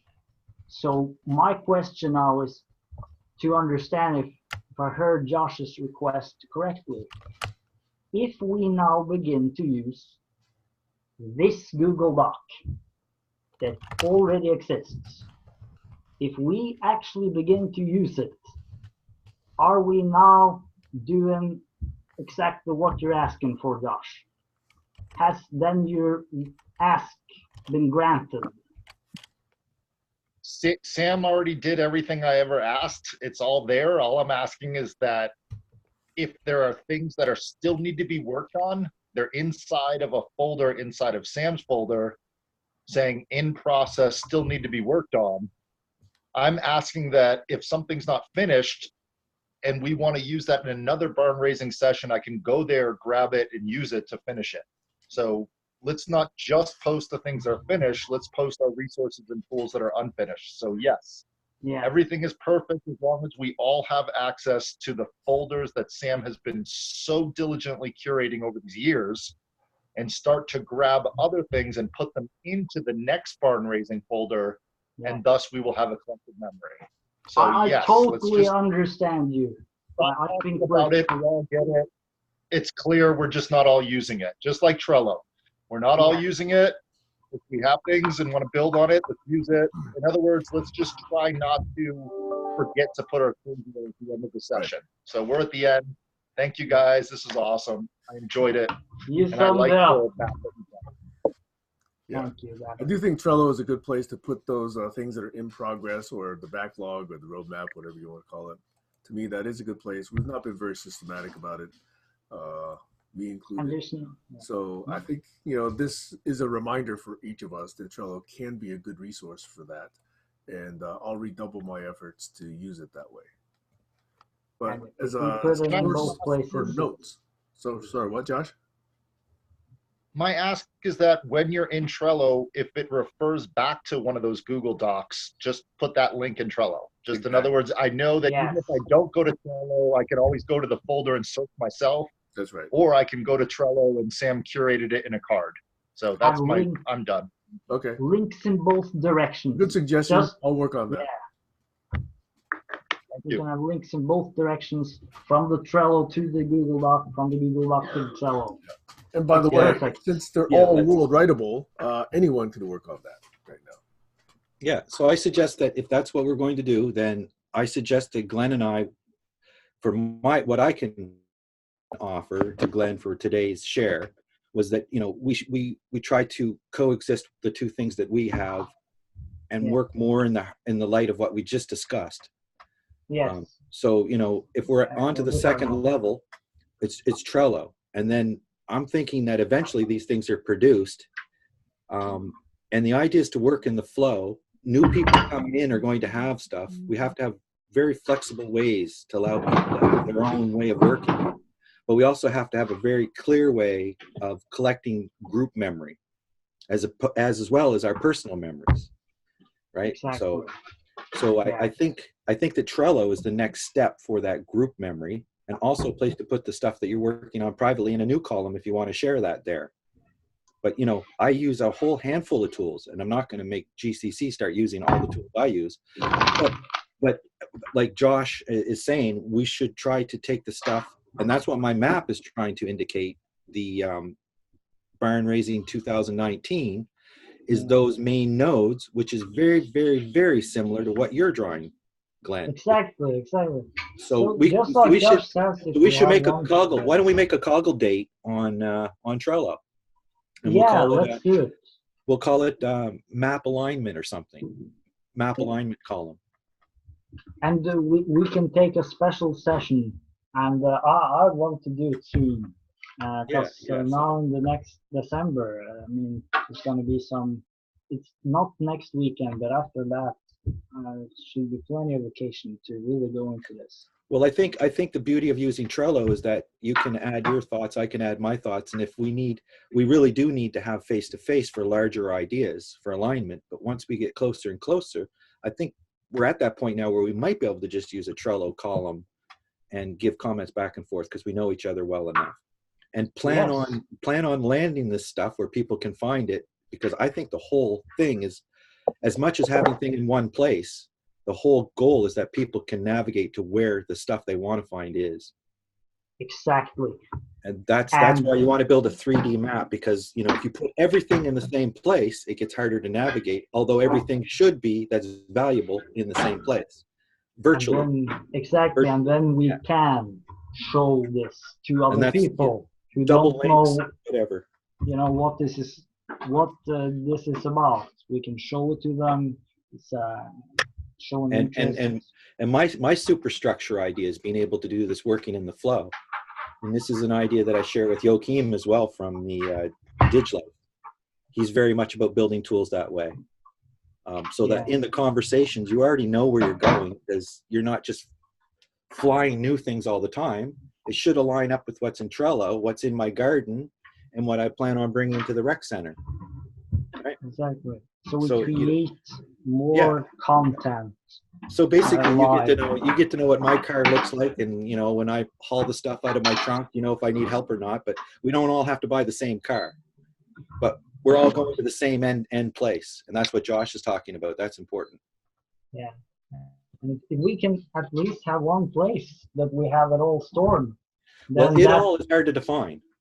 Well, it all is simply all of what you want to bring in, all of what I want to bring in, all of what Josh wants to bring in, all of what Sam wants to bring in, all of what the others who. Yeah.